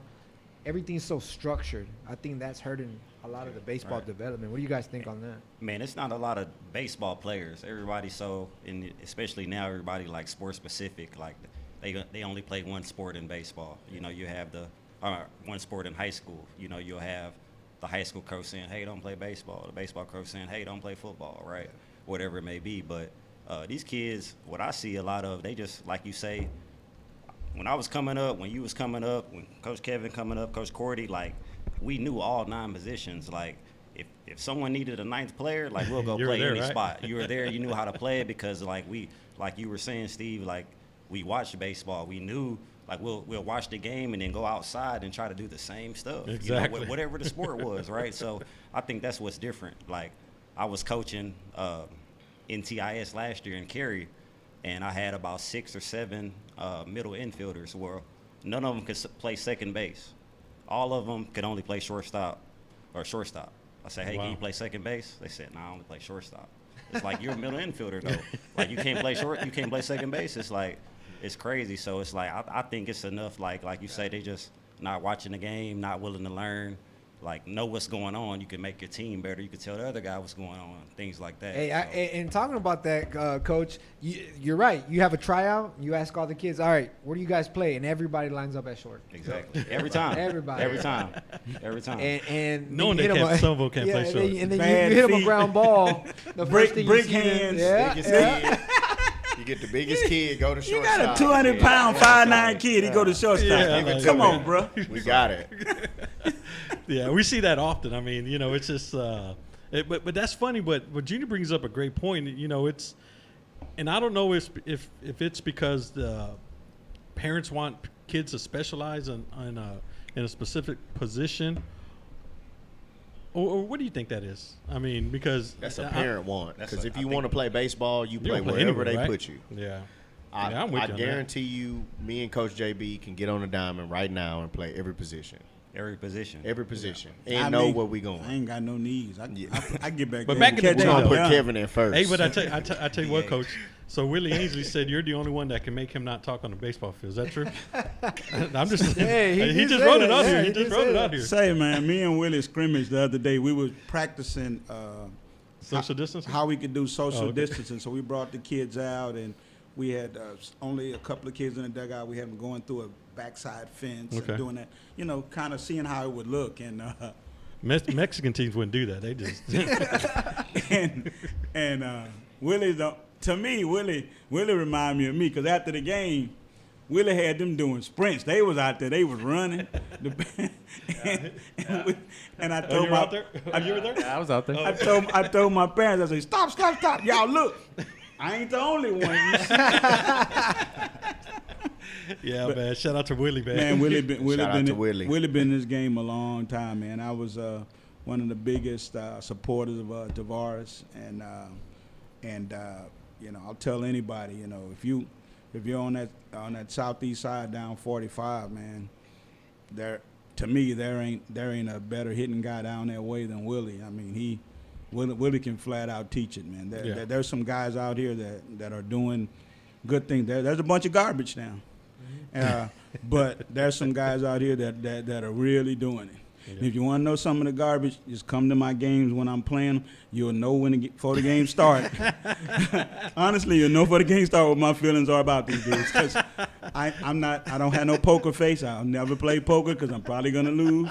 You could have to send me your schedule, Coach. I need to go out there because me and Junior were talking almost something about that. I think it may have been this week. Because here's the deal. Okay, so we're all on Facebook. We all see all these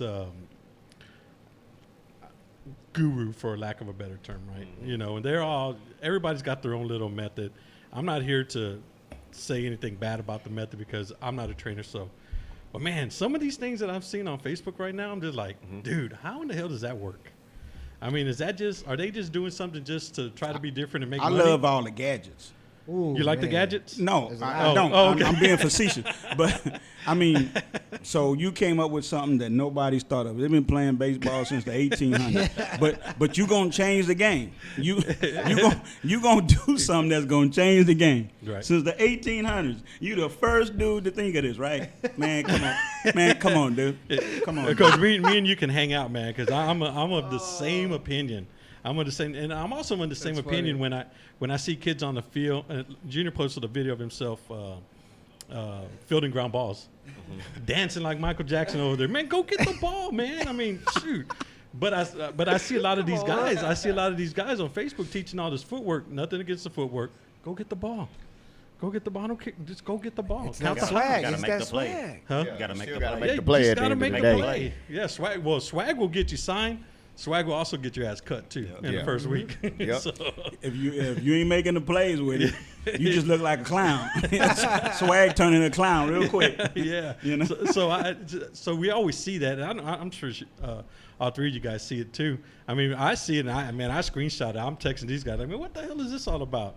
I don't call them out because, I mean, maybe it works for them. Listen, I don't want to mess up anybody's business. But at some point in time, man, you got to – I saw a kid had a ball between his legs, a ball underneath both of his shoulders, on his armpits, swinging a ball. And I'm like, what the hell is that? I mean, I've never seen that. Man. When you hear him scream something crazy in the background, Man. drive with the backside. Man, I've seen stuff with a tire. I've seen all this stuff. And you know what? I had never heard it put the way you put it. Baseball's been playing this long. I mean, you're That's a good one. 100% That's a right. good Yeah, one. I mean, because some of this stuff right now is just like, bro. I mean, if you're trying to sell it, fine. Like I said, I'm not trying to mess up anybody's business, but dude, the problem is some people are paying for this and some people are buying some of these products. Yep. And so if you continue to keep on buying some of this junk, they're going to keep on producing it. Yep. I mean, because the consumer sometimes just doesn't really pay attention to, oh, okay. You don't know if it's really working for the kid or not. Exactly, because we're all going to put up the stuff that works. Yeah.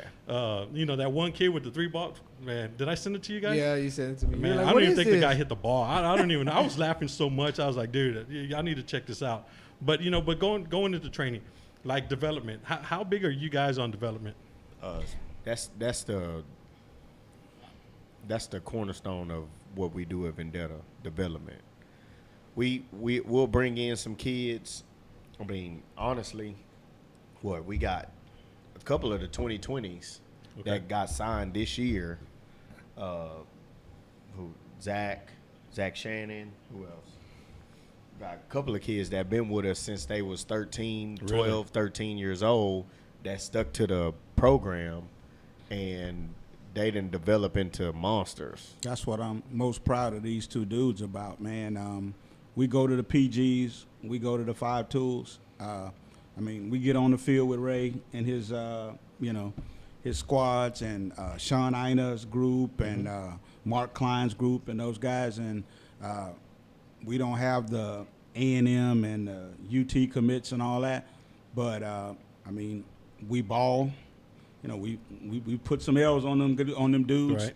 But you know, it's just when you get out there and they're starting to understand, when you go up against Vendetta, it's gonna be a dogfight. Yeah. It don't matter what your roster say, how many D1s you got, and this and that. The score's still 0-0 when that game starts. And you better put on your big boy pants, because we coming. Yeah. You know. Yeah. And I mean, but I acknowledge when, you know, I see Ray quite a bit. You know, Ray and I have been knowing each other forever. He got a dog. That, I don't know if y'all know that kid, but Cade, the R&B kid, the catcher, on that 14-year-old group. I mean, some kids separate themselves early in the game. That kid's a monster, man. He is dirty behind that plate. Is that the one Coach Kim put on Facebook the other day? He's committed to Florida. Yeah.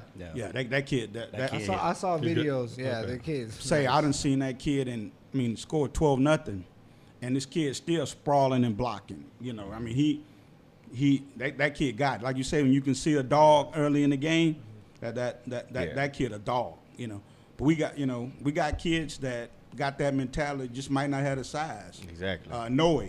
Littlest dude we got is over at North Shore. He just signed with Wiley. Probably my height. Just Just a dog. Just dog. work. From on the mound, So- anywhere you put him, so he's just a dog.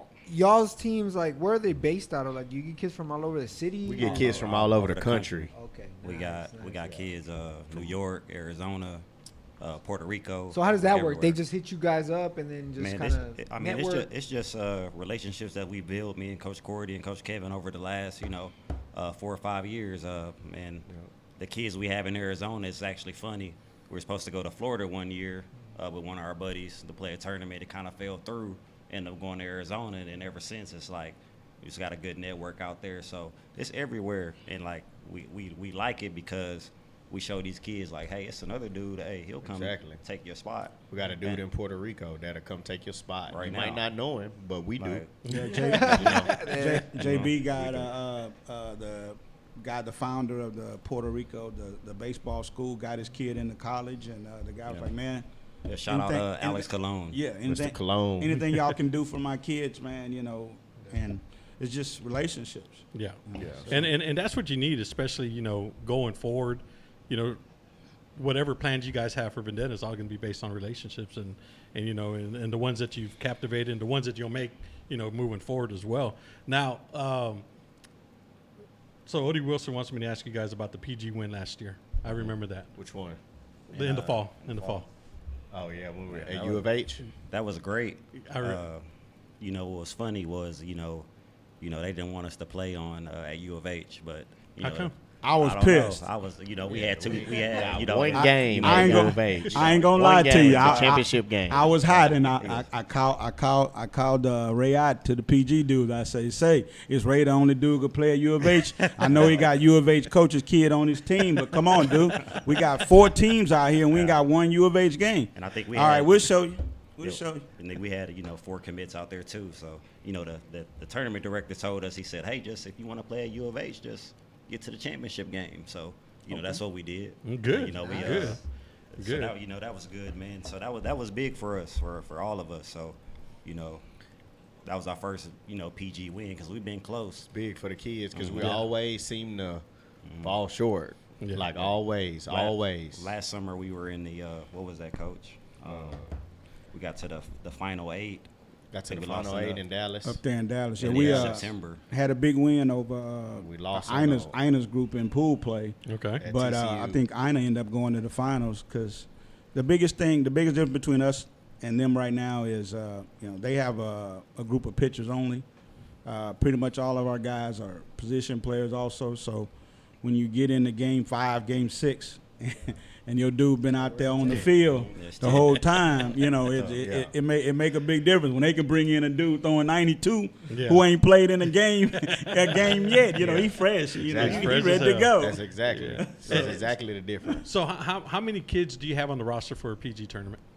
We carried 18 last year in Dallas with our 2020s. We carried 18, and I want to say we only had 4 POs. Really? We only had 4, and actually, one of our POs, Ryan Bazan, had to play the field one time. Really? So I mean, you go down there with 18 guys. That's with 10 of them that got to throw on one day, and then they got to play the field the next day. Yeah. And then they sore or whatever, so that's why I go down to the mental part of it, like how grimy are you? Yeah. And me and Coach JB throw that word around all the time, like how grimy are you? How hard do you want to work? How bad do you want it? And I think that at the TCU game when we played Sean them, we wanted it, and yes, we were down 2-0 that. Yes. Really? Most of that game, and then I think we scratched for 2 for one inning and 1 in the last inning. Wow. Nice. Honestly, against a guy that don't usually hit the baseball. Oh, bro. Yeah, and he went 2 for 2 in that game.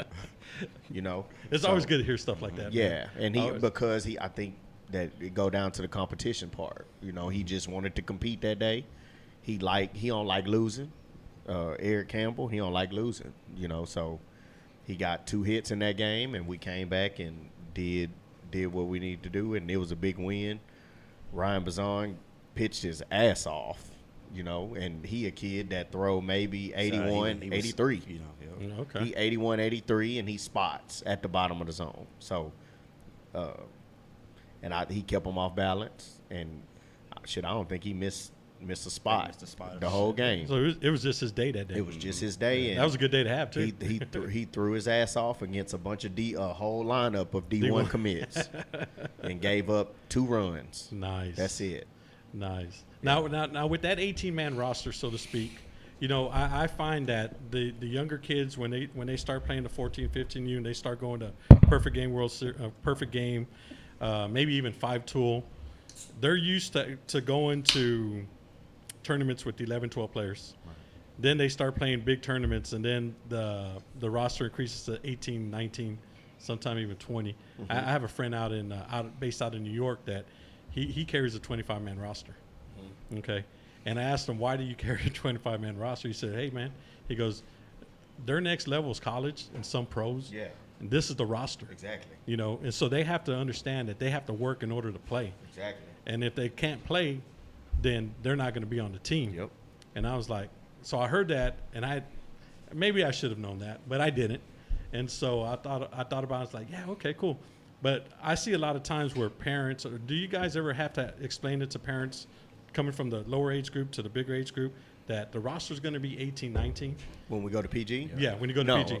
No, we explained it one time when we started PG, and after that we didn't have an issue with it. We had some people get upset, of course, okay. But because they feel like their baby's supposed to play, be on the field, mm-hmm. But also when your baby not doing what he's supposed to do, then he's not supposed to be on the field, you know. Because it also, it go back to the younger guys, like Coach Kevin said, you got the other guys that's working their ass off the whole summer. We seeing them consistently. They working out. They coming to hit consistently, and it's showing. and then you show up that weekend because we playing PG that weekend, and now you want to play, and then now because Dad bought a hotel and did what he had to do for you to get there, now you want to complain about it. It don't work like that, Right. Right. And I mean that's the hump. Really, I think Vendetta Baseball done jumped over. Okay. And I think it go back to like, Vendetta, select baseball is like these parents they're paying to play. They're paying to play. When I was coming up, it was like 5 teams. And if you didn't play on one of those teams, like I don't know who you play for. Right, exactly. So it's like everybody's paying to play, but me and Coach Corti was talking, I was like, hey, this needs to be, you pay to train. Pay to train. You don't pay to play. You pay to train. So, it may be all kind of different players, at different levels at Vendetta. Everybody's on an individual plan. So that kid, he might can't play with that team. He needs to just train until he gets ready. Right. We may let him get live at bats during practice and things like that, but he ain't playing. And so it's like we have to try to make a kid or a parent or a family understand that hey, your kid is not ready to play. He needs a lot of training, and it goes back to these kids. They play too much. Right. They don't want to train. You talk about high school in the summers. You play a PG tournament that lasts 5 days. You get 2 days off. You in another PG tournament. So it's like, it's just weird to me. The kids, the parents, they want to go to these showcases and things like that. But what have you been doing? You're not ready. You're not ready to throw a bullpen. You're not ready to run. You're not ready to hit. You're not ready to, showcase. So, That's what I've been on these 2 dudes about, because they with the kids and they in the grind with them. But to me, they'll let the emotions and the connections with the kid get the best of them sometime. And that 14, 15, 16, 17, 18 guy is not ready to play a PG red level event semifinal game. Right. Yeah, but he been working with Kevin. Yeah, but he not ready for that. Yeah, but it's kind of tough though. It's real tough, Yeah. but especially when you're with them. But I have to stay on them. Hey, you know what?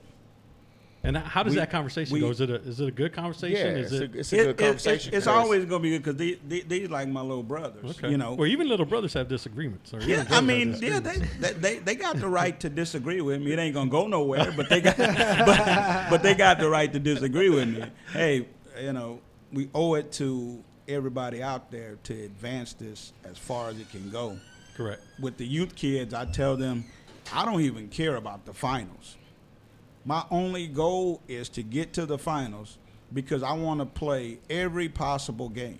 In order for this weekend to be worth it, what your parents paying, if it's a 6-game possible, I want to play in 6 games. Yeah. I want 6 games worth of work because the prices is ridiculous. So, and Especially the PG tournament. Man, they like money. Or they love money over there. PG tournaments and I'm get sure your ridiculous. boy Willie finna post something because Yeah. Willie is the biggest dude on the prices stuff. Them PG tournaments just get ridiculous. Yeah, man, it's tough. 5 Tools starting to get up there too now. Yeah, They are. Yeah, Yeah, they starting they they- starting to like their own stuff a lot too. Yeah. So. I remember when 5 Tool was you had to get the invite, and I remember we were trying to get an invite 5-6 years ago, and the guy tells me, man, your team's got to get better and stuff like that. So I told him, what we did the year before at PG and all this and all that. And so we ended up, we didn't play it. But then I saw some teams from Houston area that were just shitty playing. And I was like, man, I emailed them back and said, bro, how can this team, 3 of them from the same shitty organization, play? Damn, Steve. No, trust me. And I said, they don't even leave Houston. And he never replied. But, after that, I was like, man, and I know 5 Tools coming up. I get all that, but I mean, it was just one of those things, man. But right now it's just like USSSA. You're either gonna play PG or you're gonna play 5 Tool. in the summertime. Yeah. I mean, where else you gonna play? I go with Or it. PBR. Yeah, I saw 2,500. I tell you. I thought it was 35 though. I thought it was 35. It get up there. It gets up to Yeah. 35, Yeah, it right? get up Oh, there. you trying to go to Jupiter? Yeah. Oh yeah. Yeah. $3,000. Oh, and then, yeah. And then I mean, you got to play 24 hours, man. I mean, $500. I remember last year I was watching somebody play at 3 o'clock in the morning. I just so happened to be up, and they had a live stream playing 3 o'clock in the morning because of all the rain.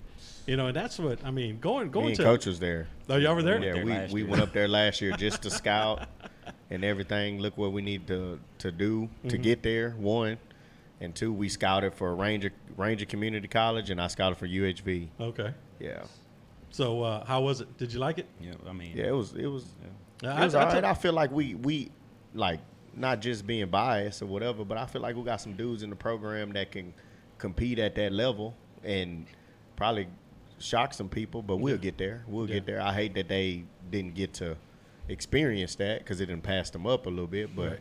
I think for the kids later on down the road, like we got some kids coming up that will go up there and probably scare some people. 14s and yeah, 15s. especially and, 14, 15. That's Okay. the 23 class. Yeah, We're gonna be good. That And even- 23 class gonna be scary. And even the 22 class, they're sneaky. Are So they?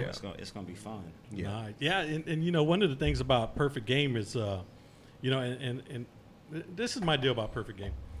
I understand they're going to have 400 teams out there. I get all that. But, man, when you start having to play in the high school, like in Colleyville. We played in Bellevue. Colleyville. Yeah, man, I'm like, played in dude, why Colleyville. am I paying this much money to go play? You don't got to worry about that. You play for Rayton. You going to get the U of H game. I don't play for it. You going to get the San Jack game. You going to get the showcase game. And I ain't hating on him. I've been knowing Ray forever. You know, hey, he done got to that point, so his dudes can do that, you know. So No, yeah, and you're absolutely right, because right there at Lake Point, you know, if you want to see the Banditos, you want to see Tri-State Arsenal, you want to see the Canes, you Yep. want to see the show. I mean, you want to see all the teams, they're all going to be there. But if we want to go see like Vendetta, man, I got to drive an hour and a half Yeah. yeah. to go see. And I think that's That's to me, I cool. think that's shitty. That's cool. No, it's cool because, like I said, from the beginning, whenever we explain like where we come from, like where we started, you know, like we like that. You know, Okay. we build off of Okay. that. You Grimy. know, you know, we real grimy, and we like that. We like that. Throw us to the side where you ain't expecting. And I know PG did an article on Vendetta probably at the end of the year, and they Did said, they? yeah, Vendetta Nice. baseball will always be scrappy. Like I like that. I'm good with that. Okay. Because we always gonna make sure that we bring it. I hope. Yeah. I hope. Because we had one grades group that did not bring what they were supposed to bring. Ooh, up And and That down. was in Dallas, and it was disappointing. But I hope that they come back this year And do it. and do They something better. different. They don't. That Coach age Kevin group won't gonna get exist 'em. no more after this year. And real quick, right before we move on, we're gonna hit our first commercial break. So real quick, why to all our viewers and fans of the show, we are giving away a Pete Rose autograph, signed, authentic from where's this from at, Frank? JSA? No, it's Fitterman's. Fitterman's. Fitterman's owns the rights for people. Okay, so we're giving this out. Make sure you. So how do you win this jersey? You got to share, and the share with the most likes will win. So. Pretty close right now. Okay, so right here, real quick, while these guys take a commercial break, let's talk about our sponsors. So, number one, Frank the Tank Team 7 Grillers. I got to tell you, man, we tried Country's steak, and it was phenomenal, man. They got down on the pit with some steak, asparagus, grilled mushrooms, onions, and some shrimp. I got to tell you, man, Oh, no. that's got to be some of the HD, best how long? food that I had in a long time. So, Frank the Tank Team 7 Grillers, make sure you stay tuned iPhone. for the biggest shows and biggest cookouts coming to a cook-off near you. Also, we want to give a shout out to Issa Cookie for all your cookies, delicious sweets, and much more. Macaroons now as well. Make sure that you go to the website www.isacookie.com to be able to place your orders. Like I said, these are the best cookies in town, man. Make sure you follow the Instagram and Facebook page and give us a like and a share. Also, C4 Bat Company for the best wood bats in the market, the best wood, the best machines, and the best customer service. Make sure you swing a C4 wood bat hashtag Red Cups. Stay tuned for the newest model coming out soon, the King Series, specifically designed for youth players. So stay tuned for that. That's going to be coming out soon. Also, Rick Web Design, man. I gotta give it up for Chris Webb. Did a phenomenal job on our website. You can buy hats. You can buy C4 bats. You can buy pretty much anything that our sponsor has on the website at www.windupmediagroup.com. And again, Rick Web Design, www.rickwebdesign.com. Also, to our other sponsor, Ferrari Michelada Mix. This mix right here is going to be at every Frank the Tank tent cook-off event. So make sure that when you go in there and get you some steaks, you can go in there and get yourself some of the best Ferrari Michelada mix. The best Michelada mix out there is called Ferrari. So what you got in the cup, I got some Ferrari in my cup. How about that one?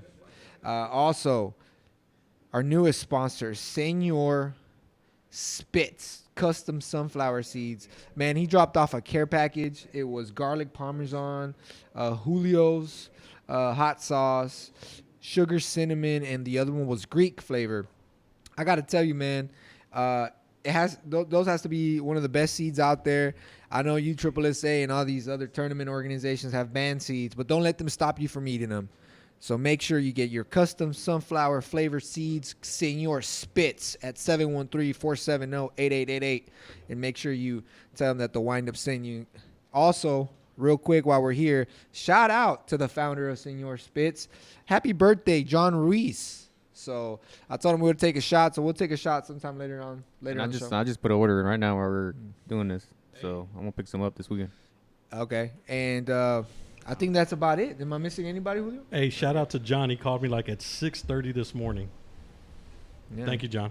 Anyway, so shout out to all our sponsors. One more time, we're giving away a autographed Pete Rose Hit King jersey. All you have to do is share this live stream and the stream with or the share or the post, or however you want to say it, with the most likes will win this jersey, and we will ship it to you, or you can come pick it up and take a picture right here inside the Kate Upton studio. So yeah. Hey, Julio, who was the person that wanted to shout out to somebody who was going to the Army? Did you see that? I didn't see it on here, and I refreshed my screen. I don't have it. Send it back so we can talk about that person. Yeah, it's on the comments. Okay, and again, I'm going to just show everybody real quick before we move on. We have the autograph Pete Rose jersey right here, ready to go. So there Ready you to have go. it, folks. Yeah. Hey, so, Coach, It's Maria Estrada's what's she saying? Maria Estrada's nephew. Oh, hey, so shout out to Maria Estrada's nephew graduating high school and going into the Army. So, hey, Maria, I know you're watching right now. Could you give me his name so I can, or maybe it's a her. Give me the name so I can, your nephew, my bad. Nephew, yeah. Okay, yeah, give me the name, Maria, so then I can say it. But, Coach, so talk to us about Puerto Rico. Talk to us about, you also do some stuff with USA Baseball, too. Is that correct? Yes, sir. That's correct. How did you get involved in that? The USA Baseball, just someone had called me out there to premiere one day, and I was like, yeah, I'll come out there and work the tryout, you know. Okay. And I got to talking to the guy that was running the tryout. That happened to be Andy Rojo, who's my boss. He's out in Southern California. Okay. And he was like, hey, I've been hearing some good things about you. You know, would you want to come on? And I was like, yeah. I didn't know what I was getting into, but Okay. it's been good, man. And especially just being able to, see kids from across the country, because I'm seeing kids all the way from, everywhere in the South to everywhere Right. in the Southwest. So from Hawaii to California to Nevada to everywhere. So it's been fun, man. It's been a blessing just to, kind of get involved with that too. And, it gives our program kind of an up as well too. Of course. So how long are you in Cary? Or do you go to Cary a lot during summer? I go to Cary every year. So In the summertime? Yes, sir. Okay. So I think this year they're gonna have it dumbed down to about 12 days if Okay. they still do it. But usually I'm out there for about a month. Okay. About a month. So I'm working with 11U to 16U players. Okay. So Nice. like I saw Mark McGuire, his son was out there last year. Was he really? Gary Sheffield. Yeah, well, I So, know Gary Sheffield's son's out there, yeah. So it's some good players out there, man. It's just you know, I like to go out there because it helps me, and I tell them and Coach Corti, like, you know, this is where our kids, you know, need to be because, Right. you know, it's legit kids out there. Yeah. You know, we had a kid out there from the Southeast team. He was throwing 89, 13 years old, 6'5". Like, our kids had no chance. No chance, man. And then what was funny, me and Coach Corti went to Jupiter. This was last year. The same kid was out there playing with 18U. Youngest ever, Youngest- youngest Yeah, ever kid okay. at Jupiter. Yeah, I know who you're talking about. I don't know his Big name, as but I know hell. who you're talking about. Yeah. Big as hell. You know, so Yeah. you see kids like that, and, you know, we tell our kids, like, you know, that's why we work our kids so hard and trying to get them mentally tough, because it's going to be tough to beat that kid. Yeah, of course. That kid already got it. Yeah, You know, and, so. and it's funny that you bring that up because, and I'm going to segue into your endeavors in Puerto Rico, because I've seen you in Puerto Rico a couple of times on Facebook. You know, a lot of people here, they take for granted that they just think that their competition is just Yeah. here in Houston. Yeah. You know, a lot of people, there's some people that still think that, okay? But what we don't know and what we should know is that baseball is played worldwide. It's played better in some places than others, but the competition still remains the same. I mean, you know, if you're good, they're going to find you. And I say that because I'm a part owner of an academy in the Dominican Republic, okay? But that's different than being in Puerto Rico, because Puerto Rico runs under USA laws, and they run by MLB laws and all that stuff. But what I tell these kids is, yeah, you could be good here. I said, but your competition could be in the DR. It could be in Puerto Rico. Hell, it could be in Venezuela. Colombia.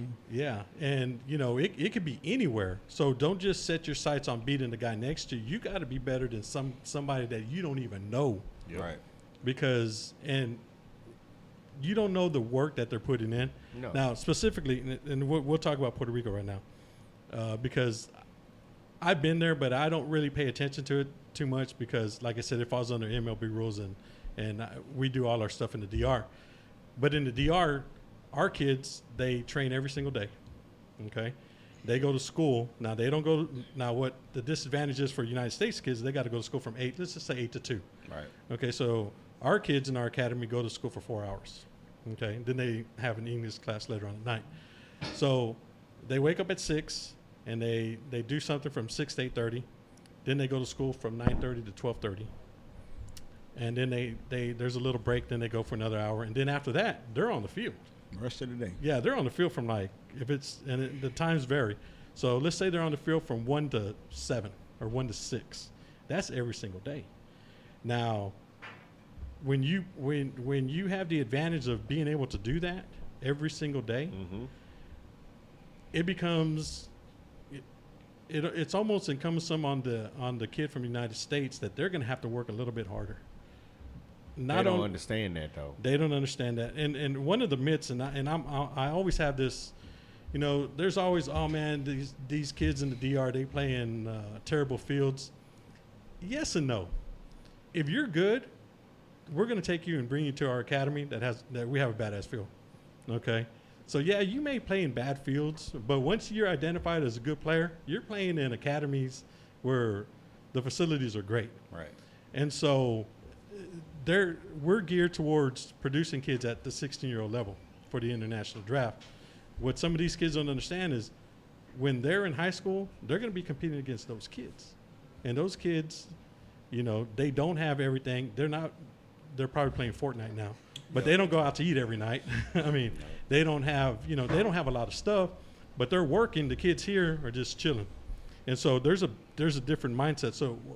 So the question I'm asking to you is, what's the mindset of the kids in Puerto Rico when you go down there? I mean, really, it's just different. I mean, I remember the first time I went over there, it's just as soon as I got down, like, these kids just in the backyard with a net, with a light, it's pitch black, like, and they're just getting it. And it's just 7 kids.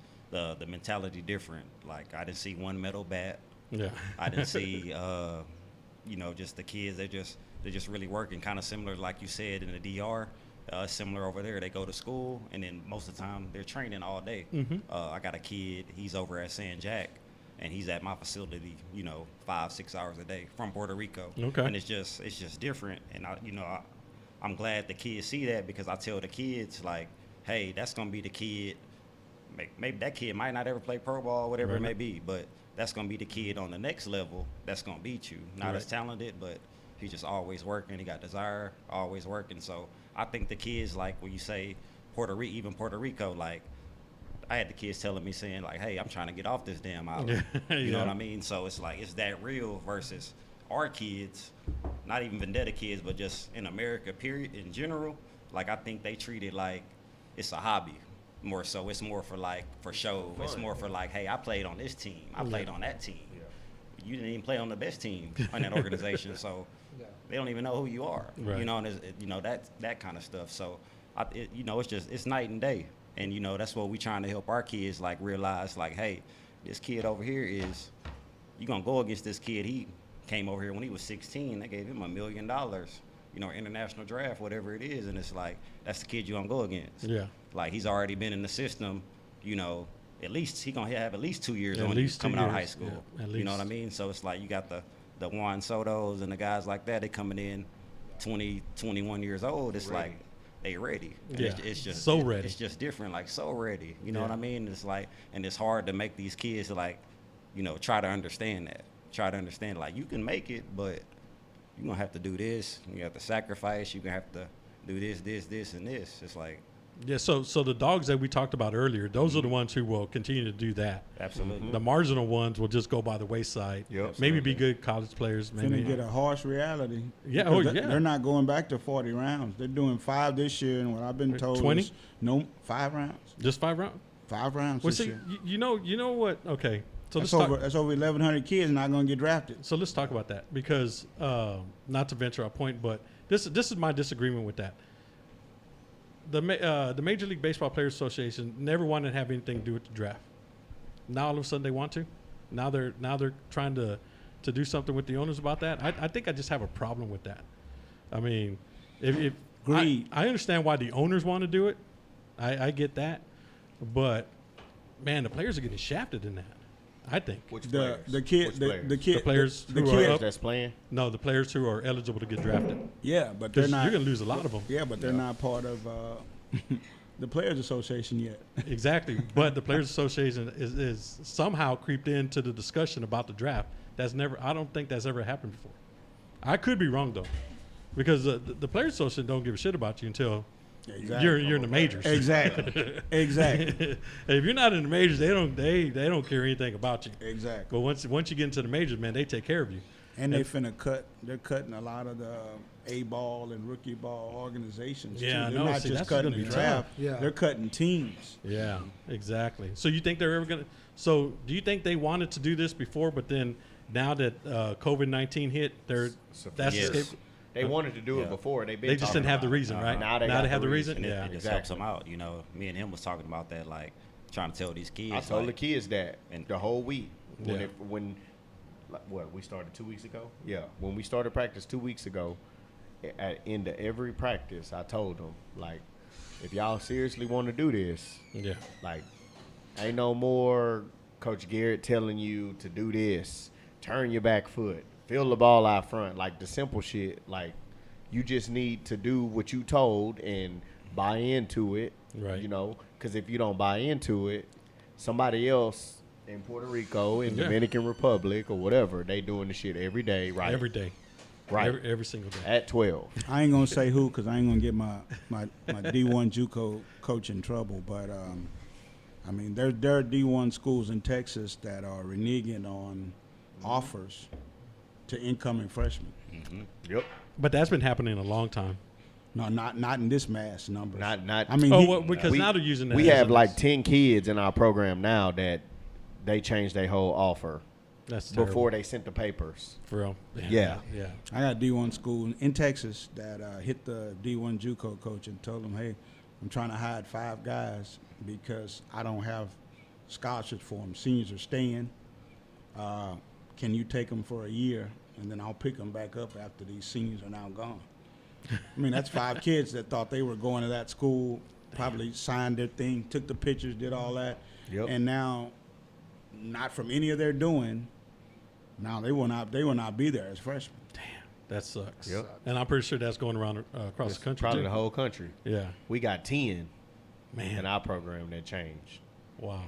That's terrible, 'Cause man. it's not just D1, it's JUCO too. Yeah, you got of a lot of course. those guys. I mean, they're not. They got nowhere to go, so they're going back to the JUCO for another year. We got Going to take JUCO filler guys. classes because they've already taken. Yeah, of course, of So they course. just going to take filler classes to try and play there another year until they find somewhere to go. Yeah. We got JUCO coaches calling us probably every other day talking about, hey, you got a kid, well, preferably a kid that's a transfer. We need a kid that's a transfer, and he need to throw this, and this, and he need to have this many at bats. Now, let me ask you a question. Have y'all ever had any kids get drafted?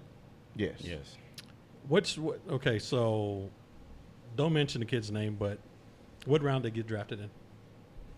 Late.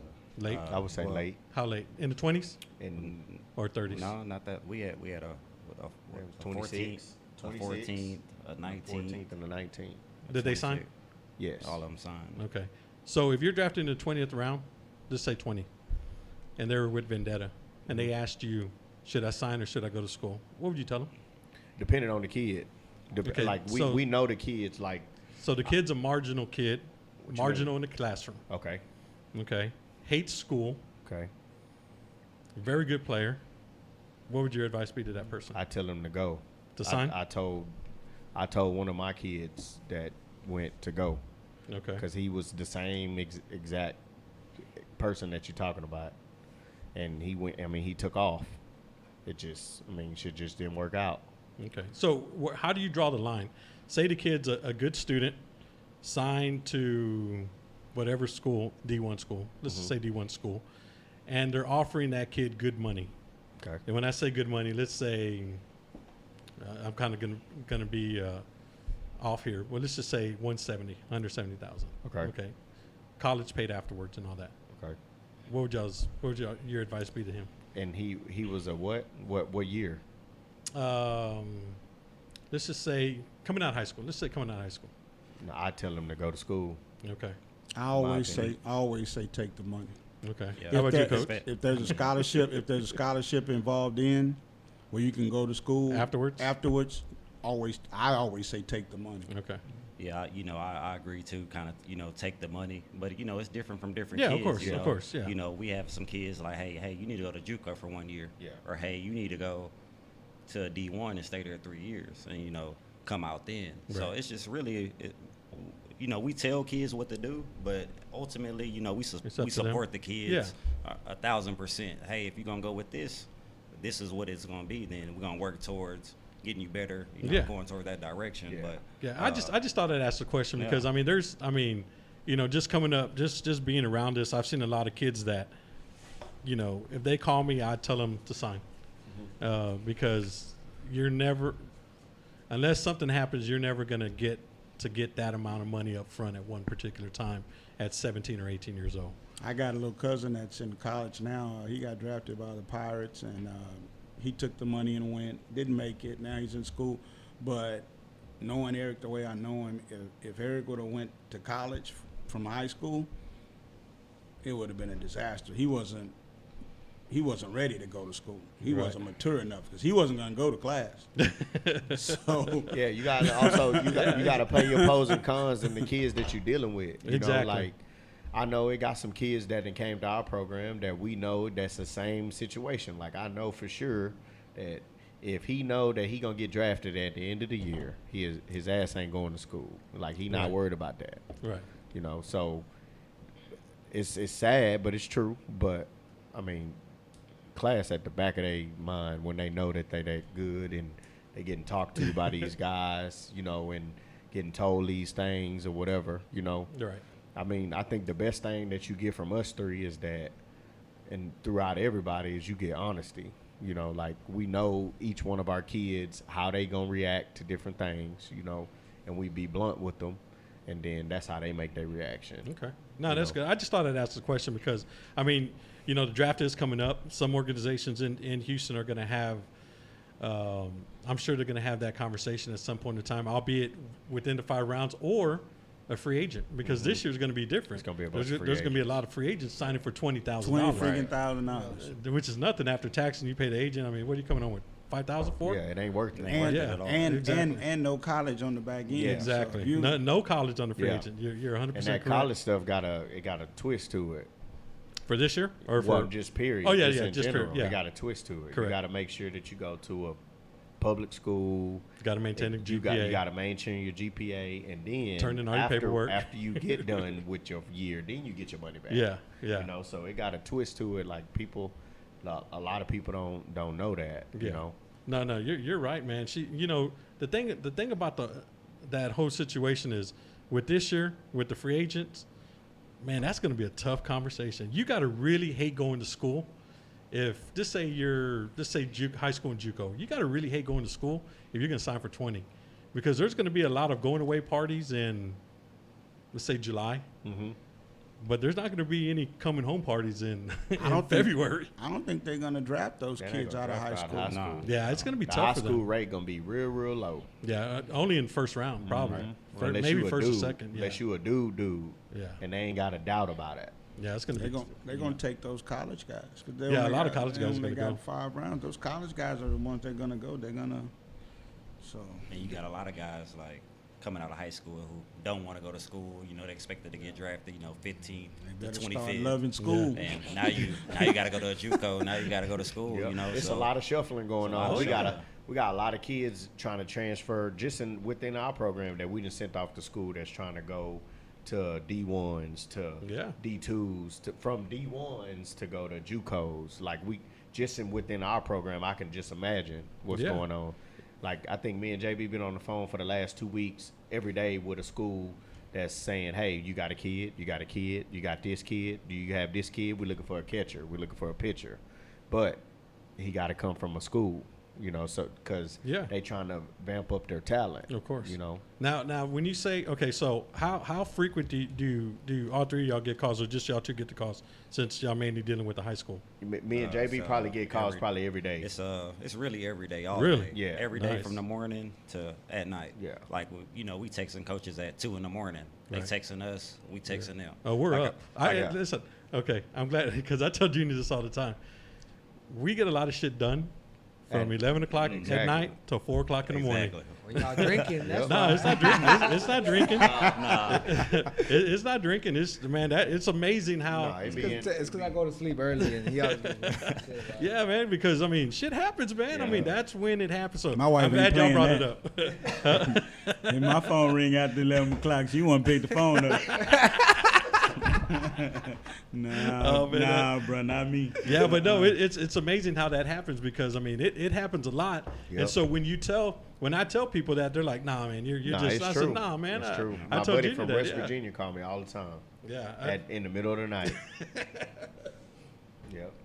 Nah, but These dudes starting early and early. I know they were telling me about who do we got from the 2024 class that can go to Duke. I'm like, they already on 2024. Oh, yeah. Yeah. They skip like the West Virginia guy, the Duke guy, all that. Be like, hey man, what 23s, what 2022s you have? Nice. We skipping over the 2021s, and nothing against them, but they trying to A lot of money build. gone. They trying to build relationships and see what they can do, if they can figure out what they can do with them. If they would like them. Yeah. So let me ask you a question, because I'm a firm believer of this. I mean, grades. Do you guys talk about grades? all the time. We run kids for grades. Okay, Yeah. I'm glad you say that, because I don't. Here's the deal, and who brought this up? Was it somebody brought this up? But anyway, I'm a firm believer. You got to start your shit in the 9th grade, man. Oh, You got to yeah, start yeah. that You got to GPA. start before then. Well, yeah, Yeah. true, But but the discipline-wise, like Discipline-wise, you they're gotta- not just gonna click it on like yeah. that. But at That 9th was on the grade, that's when football. it started. That was that on on football. They were talking about how football players go through the same similarities as baseball players as far as like grades in school go, and they were emphasizing, the importance of your freshman year in high school. And I mean, if you don't tell the kids that, I mean, they're going in there with misinformation or information that Yeah. they don't know they're You supposed to got a know. couple of freshmen never got on the field. Yeah. True. They didn't get on the field. Yeah, no, but grades become a big part of it. I Grades mean, big, and a yeah. lot of people don't. Oh man, don't worry about that. I'll put in the work. Nah. man, they're looking at grades, man. First thing they ask us, they say, "Hey, what's his GPA?" Thank you. And Especially I'm like, Let me call you back. The bad ones you say, we working on Like, it. we working on it. We're gonna try to see, you know. Yeah, but you know what amazes me? So you got a very talented kid with a low GPA, and let's say the second half of his junior year still hasn't taken an SAT. Man, that's a red flag. Yeah. That is a red flag.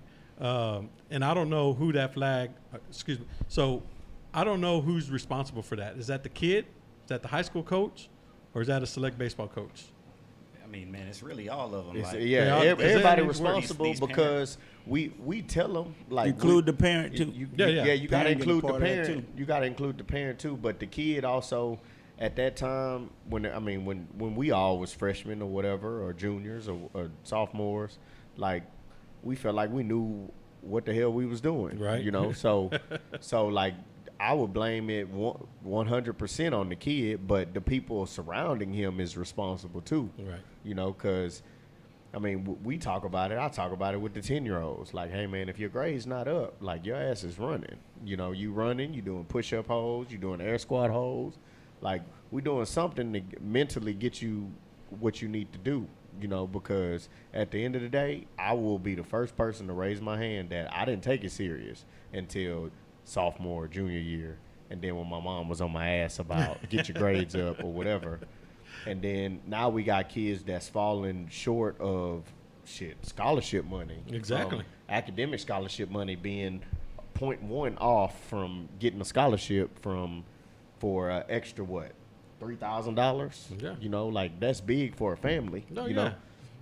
So it's big, and then whenever they don't take it serious, it just trickles down, and then now the parent mad at the kid mad at the parent because you didn't tell me all that. But I mean, it's everybody. I think it's everybody's responsibility. Yeah, I'm with you that. on that. But it's just amazing how they don't, like, some people just don't take that serious. I mean, they think, oh, my son's going to get a scholarship. Yeah, he may get a scholarship, but them Ain't that damn grades, good. them grades come Some of the in. parents tell you, oh, it was the coach should have did that. Nah, he ain't that damn good. you gotta qualify, man. What's up, Flash? Yeah. And it's like too, like when it comes to the recruiting process, like these parents, they gotta understand, like you gotta be proactive too. A lot of these kids that are committing young, yeah, they got seen and stuff like that. But I know some of these kids personally, like they've been the schools that they committed to, they've been to that camp, like things like that.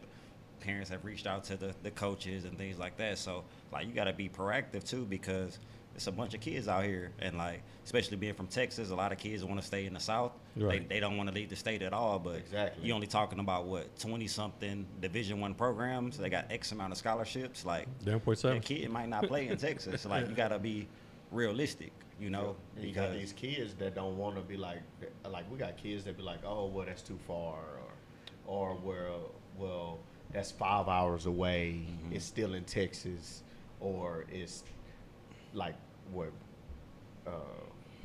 10 hours away or whatever. Like it's still in Texas. Yeah. You know, like do you want to play or do you not? Do y'all have those conversations often Yes. with kids and parents? Yes.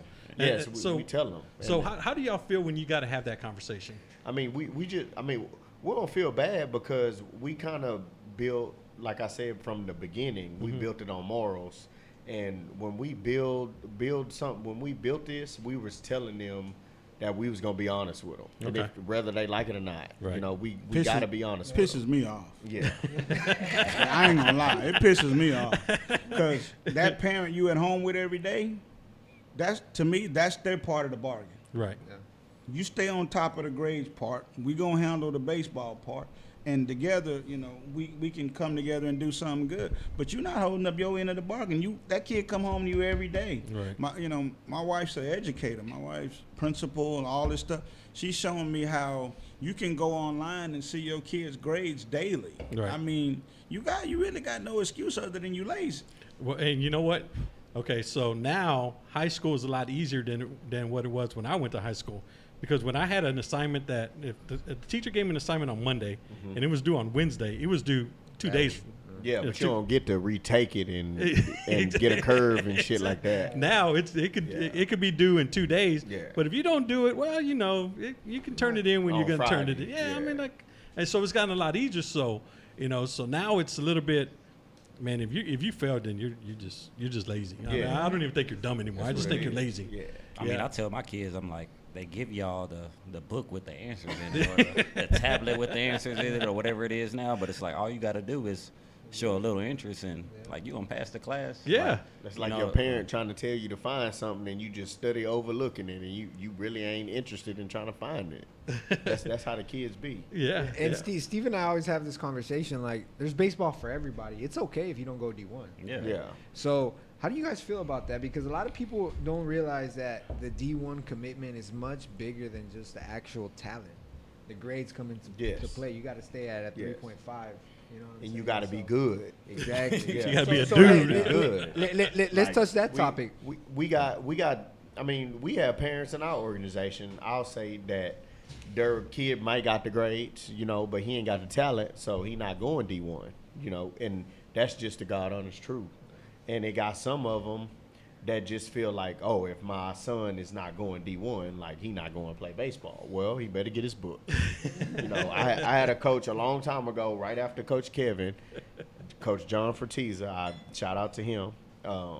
Red Dog. Red Dogs. He used to tell me. He said, "Hey, if y'all can't take care of your stuff on the diamond, then your ass better get your books." Right. And like that's the difference. Like D1, all that, like it's cool, but I think everybody get drafted in different programs. If that's what your main goal is, if that's what you're trying to do. Right. And I think that coming from where my background and Coach JB background and Coach Kevin background, like that was our main goal. So it didn't matter where we went. If we stood out, we stood out. Right. And I mean, I didn't had just at UHV, we didn't have like probably 4 or 5 kids get drafted. Nice. And yes, a couple of them got free agent thing, but they got drafted. Yeah.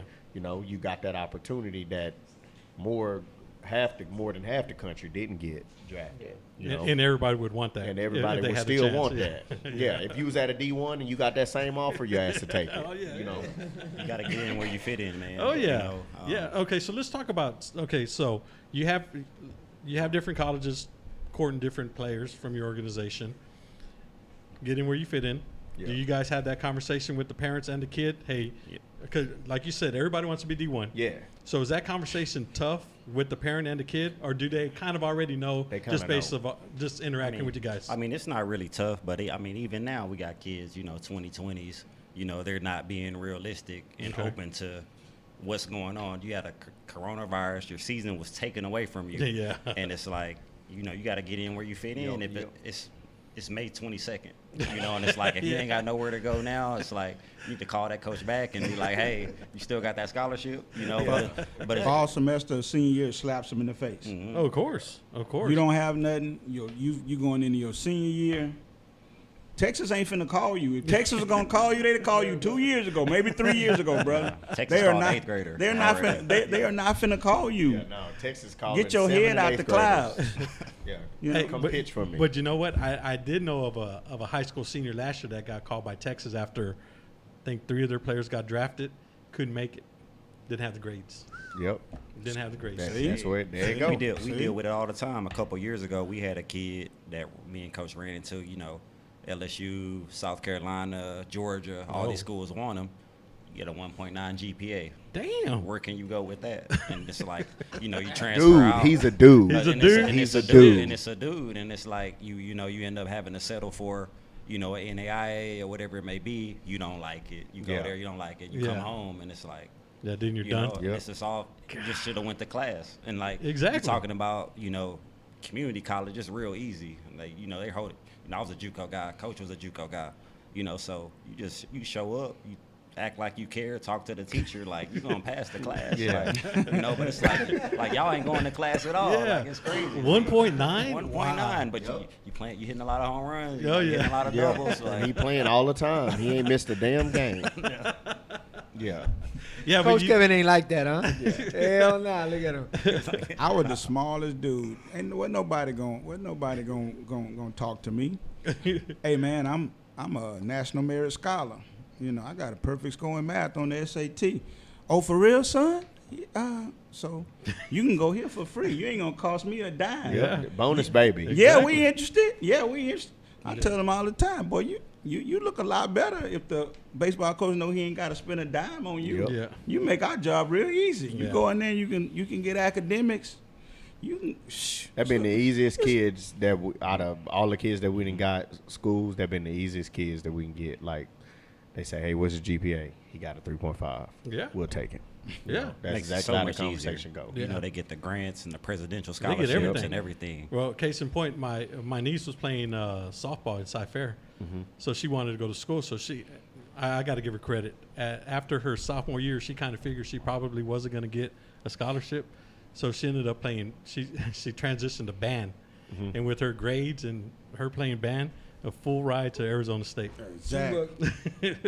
And so I mean, so there's different ways of getting that. And then on the flip side, we even got kids that's good at baseball, got overlooked, that got good grades, and they got to go 20 hours away for school Yeah. and grind it out, you know. So, I mean, and I think those kids the ones that got to dig a little bit deeper. And then we got also kids that's here that say they don't want to go that far. They got good grades. They're just going to school now. Okay, They so ain't playing baseball. I'm glad you bring that up because I need to ask you this question because I was looking over the U of H University of Houston baseball roster. Out of 35 kids on the team or young men on the team, 6 are from the Houston area. Okay. And I'm giving you 2 that are from West Columbia and somewhere. Well, I'm just considering Houston. Okay, so if those kids want to stay in Houston, but yet the Houston schools aren't recruiting them, what do you say to that? Because I find it real difficult, just for me, this is just my opinion, why U of H has to go to Phoenix, why they have to go to Iowa, why they have to go to Illinois, when some of the best baseball is being played within the loop. But you also within got to go Beltway. with the guys that's putting up the numbers. If you go to Iowa, if you go to Phoenix or whatever, the guys that's putting up the numbers. Okay. Just like we was talking about earlier, that the guys that's getting calls from that's calling us for JUCO guys. You know, like we got a few guys that's JUCO guys that can probably go play D1 right now after this coronavirus thing. And they're 86, 89, touch 91, you know. And they ain't never heard of them before, and now they want them Of course. because they're JUCO transfers and they probably got some numbers. Okay. Like we got a guy right now he's 86, 89, touch 91 before. He hit 4 bombs in 18 games, and he had 21 RBIs. And then we got another guy, Keegan. He had, I think, two home runs, batted .491. And he a 2020 grad, and he a freshman, and now everybody fighting over him. And when we were trying He's to, still 17. when we was trying to tell people about him, when we were trying to tell people about him, nobody wanted to hear. Right. You know, and I think that it just goes with. That's why I say it just wherever God take you, you know, that's where you need to go. What were you I going don't to say, know about- Coach? I don't know about what's happened up till now, but I do know that DeAndre Jones, who's at Lutheran South, has committed to U of H. Jose Vargas down 45 South. Yeah. Both those kids play with me. They're both U of H commits, so I do know that U of H is actively. Yeah. I don't know about their roster now. I saw the roster. I noticed that too. I always see it. I did notice that too, but I do know that now they are putting it out there and trying to recruit local guys or something. Yeah, because I'm cool with putting up the numbers, but I think putting up the numbers in Houston is a lot better than putting up the numbers in Cedar Rapids, Iowa. True. That's just me. True. And so I never understood that my wife's a U of H graduate, so we have season tickets to baseball, football, all that stuff, all right? And so I'm just looking at the roster, and I'm like, you can only find 6 people. Now, it's a two-way street now. The kids have to want to go there. Exactly. And I know they lost Trey Richardson because he went to he had committed early to U of H, then he went to Baylor. And I understand stuff like that, but man, 6 out of 35, and I'm giving you 2, so it's really just 4 from the Houston area that are on there, and I'm just like, man, I just don't understand it. That's just me though. It's tough, man. Like I feel like schools like U of H, like you're right. Houston's a mecca. You know, me and Coach talking about Arizona, California, Florida, Texas. All those are meccas. Houston's a mecca, man. And we had the NIT. For little kids. How many teams were here? Like 500. 500 teams. Just we're talking about youth kids. And it's, I feel like you shouldn't have to. You're U of H. You're a Rice. you shouldn't have to recruit outside the city. Right. That's my personal opinion. But like you said, it's a two-way street. The kids have to want to go there. Now, it's hard for a kid. I know kids here in the Houston area, you know, they going to North Carolina. It's hard to turn down a school like that. Yeah. You know, but LSU. Oh, yeah. it's hard to turn down because They you know deep in Houston. it's levels to it. You know, you're talking Correct. about tiers of these schools. You know, LSU, you going to the College World Series. Tech, you going to College World Series. Things like that. So it's levels to it, but they shouldn't have to recruit outside of the city. That's crazy to me. It's too much talent here. And so the same can be said for TSU, and the same can be said for HBU. Yeah, it's the same. Come on, I'm Mike. just You know, I played for Rob, man. So I'm just saying. I felt like it was coming. Yeah, well, I just bring it up because I mean, I just when we were dealing with 14 and 15-year-olds years ago, right? We would always tell them, hey, you got to make sure you can go to a school that you're going to play at, you know, based on your level, talent level, and all this and all that. And then everybody wants to stay in Houston, right? Okay, so one of my things is we would have kids that would get recruited from out of state. Okay, so I would tell them, go look at the roster. See how many kids they actually have from Texas on there. And so this one kid came back and said, well, I looked at TSU, and TSU don't have that many Houston kids. And I thought he was lying. No, he ain't lying. No, okay. So I went there, and I said, man, I'll be damned. I mean, there was like 3 kids from the Houston area. Now, this is about 5-6 years ago. right. Okay. And I said to myself, man, that's just crazy.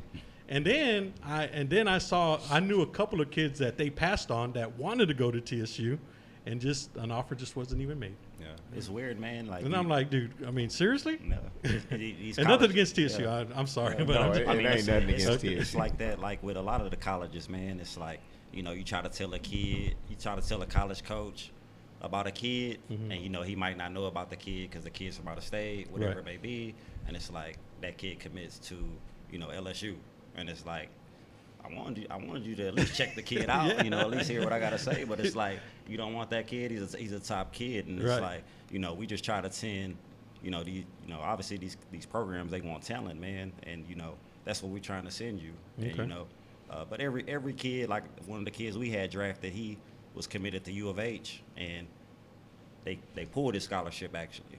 So, you know, but it worked out in his favor. Oh, good. So, you know, going he to gets check.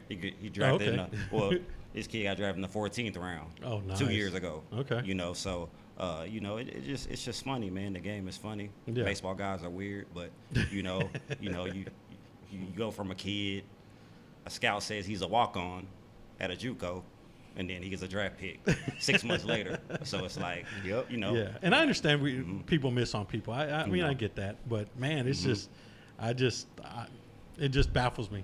I just don't understand it. Shout out to Prairie View giving up 34 runs in a game, 43 runs in a game. Against A&M? Is that the one? They gave up 30-some runs to Texas Southern, and they only had 2 dudes on that whole team they could hit. How you? Oh, give really? Up, I thought how you were talking give about up the so A&M many game. runs? Like, Whoa. the A&M game. At least you can say that it was A&M. you gave up over 30 to TSU. Oh, You I did not Come know on. that. Come That's on, tough. man. That's Come tough. on. That's ridiculous. Well, Man, that's 34. did you go to PV or what? Or you No, just I know the went- program? No. Okay. If I did, I'd have been embarrassed. Come on, man. Come on, man.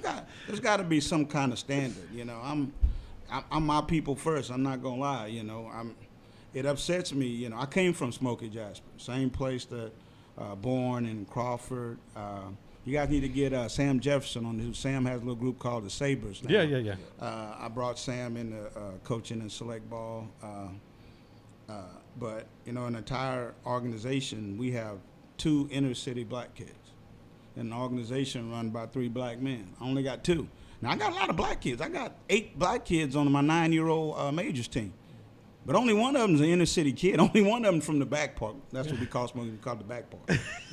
I got 1 kid from the back park. Everybody else, like you're talking about RBI, man, them we call them brick house. them brick house kids. Them kids from 2-parent homes and they living in the suburbs. You know, they driving over there to play. Yeah, Yep. exactly. The brothers in the hood are I'm not. I'm are glad not you saw playing my point. I'm glad yeah. you saw my point on They that. not playing Yeah. baseball. Yeah. I go to Smoky Jets, but I still go back there. That's where I'm from. There ain't no baseball being played back there. It's just not, man. All them kids playing select football right now. Of course. Because they made football a year-round sport. They want to know what's killing inner city baseball with the black kids. It's select football because they playing football 11 months a year now. Which is crazy. And That's it's full crazy for contact. football. Yeah, for full sure. contact. Full Full contact. contact. Hey, And you they know- trying to kill you. You know, they have them showcase football tournaments. Yes. You'll play 4 or 5 games in 3 days. Yep. Football. Yeah. I ain't never played a doubleheader football game. Man, that's a big topic on our, I on our ain't sister ever show, played. Check down. We talk about that all the time on there about how you're around football because that's what those guys do. And then you It's talk great, about you know? recruiting. Select baseball ain't got nothing on football. You ever been in any of them football site rooms? Yeah, yeah. Oh, yeah. That team, Yeah. the crew. Oh, so They're you know recruiting about They're that. recruiting everybody. Man, I thought Steve was going to show up there in the crew. World famous Jaguars, plumbing them. Shoot, come on, man. Yeah, man. The crew just came out of Yeah, nowhere there was taking like everybody. 30 commits this past week. I saw that. I was like, damn. They trying to get 8-year-olds D1 scholarship, bro. They ain't playing on 8U. Yeah, I saw that. All over the nation playing. yeah. Yeah, I don't see nobody doing the D1 challenge though. Did I know what your D1 challenge is? Do y'all know what the D1 challenge is? Nah, All right, explain so this was the D1 challenge. So I got a bunch of people on like my Facebook, right? And I'm running across these videos of these kids pushing these cars. Like some of them are pushing their mom's truck, their mom's SUV. Oh yeah, I seen that. I seen something. So I said, man, Steve sent me a video. He's like, check this out. This little kid was pushing like I don't know, what was he pushing, like a dump truck or something? I was like, man, there's no way this damn kid's pushing a dump truck. So I got home from practice. I tell Jalen, hey, man, you going to push the shit out of my car right now. And I'm going to record it and I'm going to send it to Steve. So we just call it D1 challenge. Just push shit, random shit. And we're going to get Flash, or one of the guys that came into the show to come and bring his FedEx truck. We're going to have the kids just push it. But everybody got kind of scared, I guess. Maybe their kids are pretty weak. I don't know. Have you seen the picture of the starting linebackers for Duncanville? Yes. Yeah, I saw them. Jesus. Dude, two of them dudes look like pro wrestlers. I mean, them bodies is not natural. Especially They that look dude, like 30 years that old. dude all the way on the left. He got like a 22-inch waist, Bobby Lashley. and this dude looked like he been locked up in the pen for about 10 years on the Yeah, top I saw half. Come on, dude, that ain't natural. Talking about doing work. Ain't yeah. no way that dude natural, bro. Come on now. Yeah, I saw. They're still losing North Shore. But yeah. Did you see Davis decommitted and then Yeah. from Yeah. Tech and then going to Auburn? Yeah, he was on He our was on our he was show. on our show on Wednesday. Wednesday on the checkdown. We interviewed him. So yeah, I mean, but yeah, it don't matter how big they are. North Shore's still gonna beat them. I mean, they're just Well, they don't have that quarterback no more. Their quarterback going to Texas. So North Shore beat them without their 2 best ones too. now I'm They're- talking oh. about the Duncanville quarterback. Oh yeah, you know. I know. Yeah, but like I said, North Shore beat them without Evans and the receiver. Shadrick. Yeah, the Banks kid. Yeah, so it's gonna be interesting this year. But I still think North Shore's gonna take them. But that's football. We'll wait. Do you go to the tournament? Do you go to Dallas to watch it? No, but I know a lot You of ought to, man. East Side It's- kids. I man. done had Have kids. y'all been there? Yeah, I've been. Oh, it's awesome. It's awesome. I also like going to Round Rock too for the baseball championships. I think it's I think if you have the opportunity to go to Round Rock, I think you should go. But man, there's not that many people that go, man. That's the only problem with Last it. time I went, Forrest Brook was playing. Mike was had Forrest Brook there. For real. Man, yeah, but it's a good time to go. I mean, it's a little bit hot. Well, actually, it's a lot hot, but it's a good atmosphere, and you get to watch from 4A all the way to 6A. So, I mean, it's always, some people want to put down 3A baseball, 4A baseball.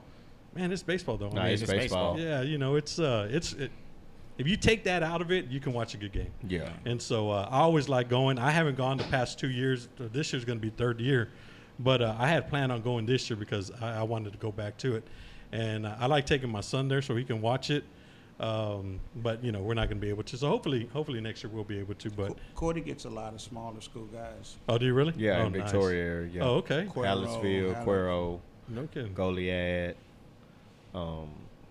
East and West, they 5A schools. Okay. But we get a lot of small schools around there. Yeah, I pass Victoria and Goliad when I go to Kennedy, Texas. little bitty ass town over there. And so I always On pass Beeville. We yeah, get Beeville you too. get Beeville. Well, Yep. Coastal Bend's there too. Yeah, so. Coastal Bend, Beeville. We get some kids from Corpus. Okay, nice. Yeah. So what are y'all's plans for summer? What are y'all doing? Are y'all going out of town? Y'all staying in town, or what are y'all gonna do really- for the older boys? Really, we go to Arizona every year, but we're not gonna make that trip this season. Okay. But we'll stay local, hopefully. It really just depends if we can get these games in or not, man. Okay. You know, Dallas, I think Dallas PG is our Dallas- biggest, Dallas our biggest PG. stuff. We do They the Dallas biggest PG every year. So Didn't y'all go to Arizona like in January? No. No, When y'all go to We, Arizona? we always go July. to Dallas in July. Okay, where did y'all go in? Where were y'all in Arizona? in July. In July. You're in July? Last Uh-huh. July? Yes, Okay. sir. July. Okay. I think my friend's son played with y'all, What's his Oh. name? Mikey Torres. Oh yeah, Coach Yeah. Torres been playing with us. Yeah. Or his son been playing with us the last 2 summers. Okay. Yeah. Okay, so it Like was in his the son. summer? Yeah, it was in the summer. Okay, yeah, because Yeah. I was, because I know Arizona, I know the Phoenix area last, so I was telling them where to go as far as restaurants were concerned. Mm-hmm. But I couldn't remember if it was in the summer or if it was in January. For some reason, I thought January. No, I it don't- was July. I don't We even- go at the end of July every year. For real. Yeah. And- We're going to try to fit it in. It's going to be kind of hard with what's going on. But Yeah, of course, of Yeah. course. So what plans do y'all have for Vendetta moving forward? Y'all plan on getting bigger? Do y'all want to stay the same or what? We plan on, I would say we plan on getting bigger.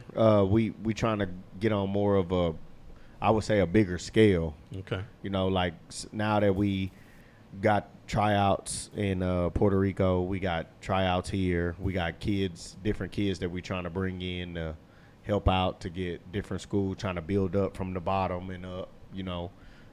We got Coach Kevin at the bottom with the younger boys, with the youth kids. Okay. I think when we first brought on Coach Kevin, I was telling JB, like, this, he'll be good, especially for the youth. Right. Because mentally we'll get the ass together. Yeah. You know. That's what you need. And that and that way that whenever we get up to 2020s, 21s like we got now, we ain't still dealing with mental breakdowns. Right. You know. And some people, and like I said, like we talked about earlier, the parents don't understand at the time, but they ain't been there like me, Kevin, and Coach JB have been there. You know, so they not supposed to understand, and it's okay. Like we don't get mad at them. We just be like, okay, whether you in or you out. Right. You know. And I think that being more on the national scale will kind of keep growing us, and the more kids that we put in school, like we have been, because we've been putting a lot of kids in Yes, school yes, and y'all giving them have. a different lot of opportunities. I think that that'll separate us, and honestly, us three, that make us feel good more than winning games and all like that shit.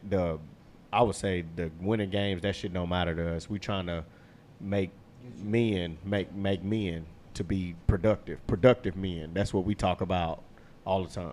Okay. And so I think that that's the way we're going, especially even if it is all around the world, you know. And I'm glad that we're able to say that we can finally do that, because me and JB always had that. We had one guy, he watching it right now.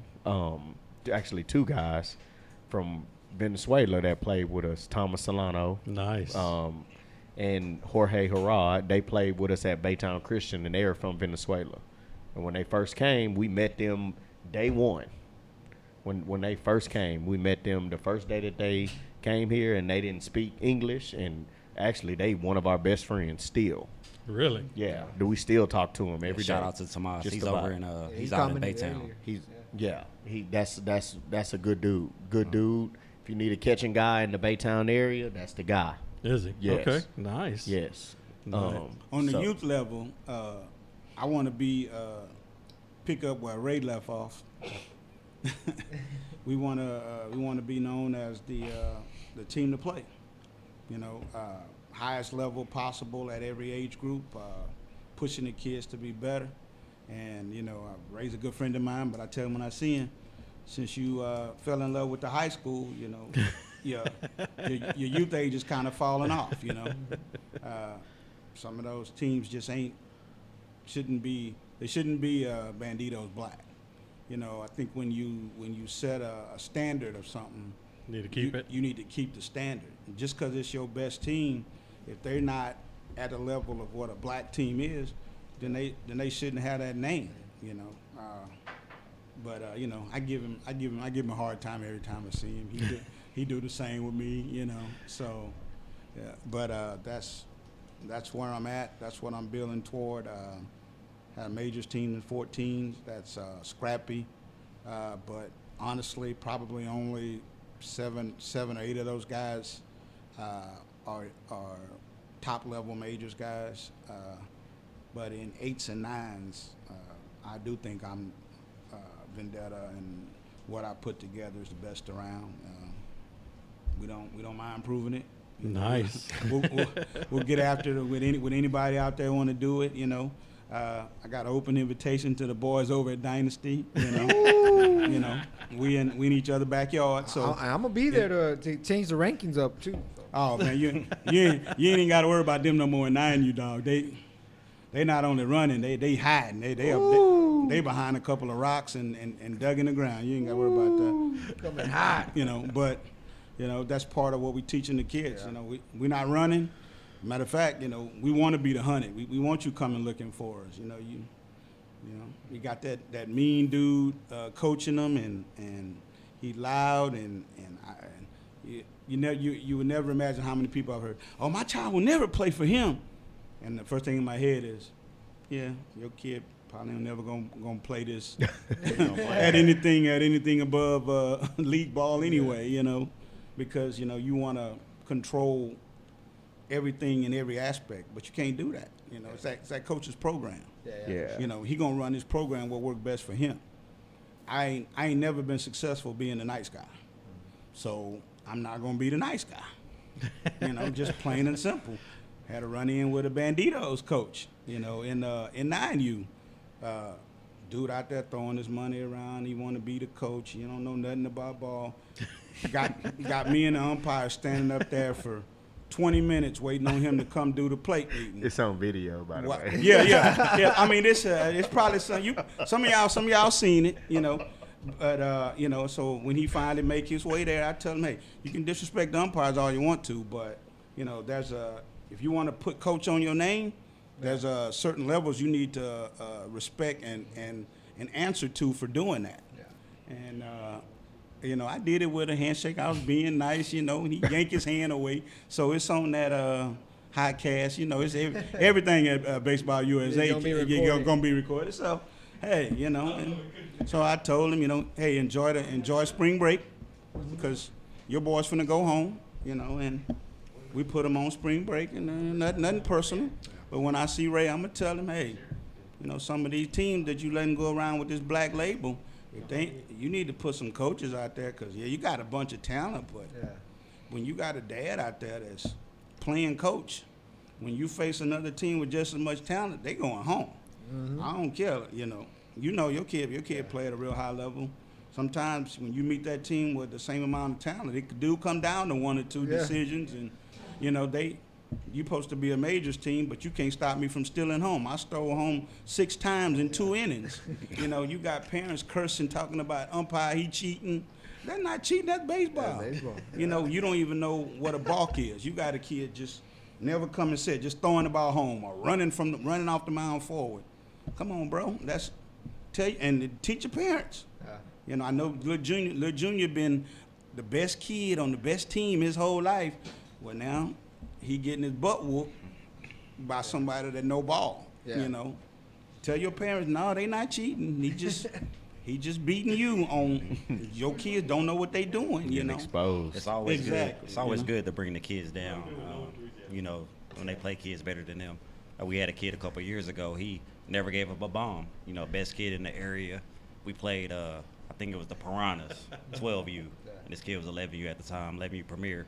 Gave up 5 that day, 5 bombs.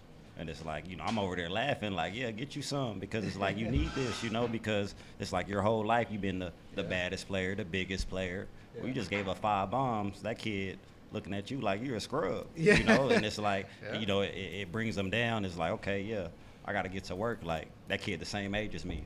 And look at him, you know, and it's just, you know, that's what we're really trying to teach, because it's always going to be somebody, you know, better than you out here. But you got to compete and have that will and that work. And, you know, like at Vendetta, we don't got the best players, but like far as like the mental side, like we competing. That's why we beating, the top organizations out here in the city, and they like where these guys came from, and it's just about how we train, the mentality we go to, because you got that A&M commit up there on the mound, he throwing 92, like that's tough. That's tough. Like regardless, so you got to lock in mentally, hey, how I'm going to get on base, how I'm going to contribute to the team, and then, you're going to be in a dogfight with dudes who can just, run it out the pen, especially, So. Hey, we got the people listening, Coach Kevin. Some people are saying maybe some Banditos teams need to change their name from black to charcoal. I see Sam posted that. Sam, I'm gonna be looking forward when you hook up with Ken. I can't ever say Ken's last name. Craven, he's got a good 13-year-old squad, but Sam working with some over there too. So it'll be good when them two lock up. That'll be a good game to go check out. That's why I was laughing, Shelly. Changing it from black to charcoal. Hey, so where can we find Vendetta Baseball on social media and the internet? We got 3 Facebook pages: Vendetta Baseball, Vendetta Baseball Headquarters, Vendetta Baseball Academy. Instagram, we have Vendetta Baseball, Vendetta Sports Academy, and Vendetta National. So and Twitter, we have Vendetta Baseball and Vendetta Sports Academy. Okay. And Kevin don't have none of them. I'm telling you, I'm the old dude. I don't have no Twitter. I'm like Willie. I'm lucky to have a Facebook. My wife set that up. Hey, you got the Facebook and the group. That's all you need. That's it. Yeah. That's awesome. I don't even have that, what they call that, group me. Yeah. I just put the kid's name, the parent's name, and send them like that. I'm in group me, but I turn off all the notifications, man. That sucker, man. We got rid of that. Yeah, it can. That thing's out of control sometimes. Yeah, out of control. Yeah. It's an all-night deal. Yeah, exactly. And don't come up on a topic that's exciting. A hot topic. Yeah, because your phone be going off all night, man. I'm like, nah, man, I'm done with this. Whose idea was it for the live ABs on Friday? That's JB at bat. Really, we just got it going. It became a thing. We were at our first facility off Red Bluff, and we just started having dudes come in there, and then all of a sudden pro ball guys start coming in there, and it's like it's just a thing now, from U of H to Rice to Ole Miss guys to we had a kid from Vanderbilt in there the other day. So nice. It's like it's a big deal, man, and it's helped Vendetta just to have them. Some of those same guys, they train with us, they do our programs and things like that, and it's good too just to have those older guys around with our kids that are in our program, just to kind of show them like, hey, you could go to this school too, but you need to do this and do this and do this. Look how that kid trains. Look how he works, So it's been good, man. And then we got the live at bats with Coach Corti down there too. Got a lot of kids in Victoria too. It's small, but Coach Corti be having them in there. Nice. And, that's what it's about. And we tag it, both on Instagram, live at bats in Houston, live at bats in Victoria. So it's a thing. We made it a thing, and we see some guys out there now. They starting to do the live at bats. Exactly. But, I saw that too. We've been on the live at bats for about 3 or 4 years. So I feel like that's something we kind of started out here. Now, can anybody go to live at bats? Anybody. Or is it just anybody? Anybody. Okay. How much is it? Nothing. It's $1. It's $1. Show up. If you're a dude, show up. Damn, that's a damn good. We're gonna have to go record a show. Come show up. Yeah, You I a thought it dude. was like, I don't know why I thought it was like $10. No, it's $1. It's $1. You show up. I've seen somebody doing $10. I've seen that online. We do $1. Come $1, up, show up. If you're a dude, come show up. College kids don't have money. They bring me quarters and everything. They pay for $1 that way. So we take change, everything. All that. No kidding. So for $1, you can go and have live ABs at Vendetta. Why don't you shout out give the address again to both of y'all's locations? The Pasadena location, 1420 Preston Avenue, Suite G. Okay. Right there by the Dynasty Boxing Gym. So y'all come out. I know Coach Kevin. I don't know his address. But I know he's out there. I'm looking it up. The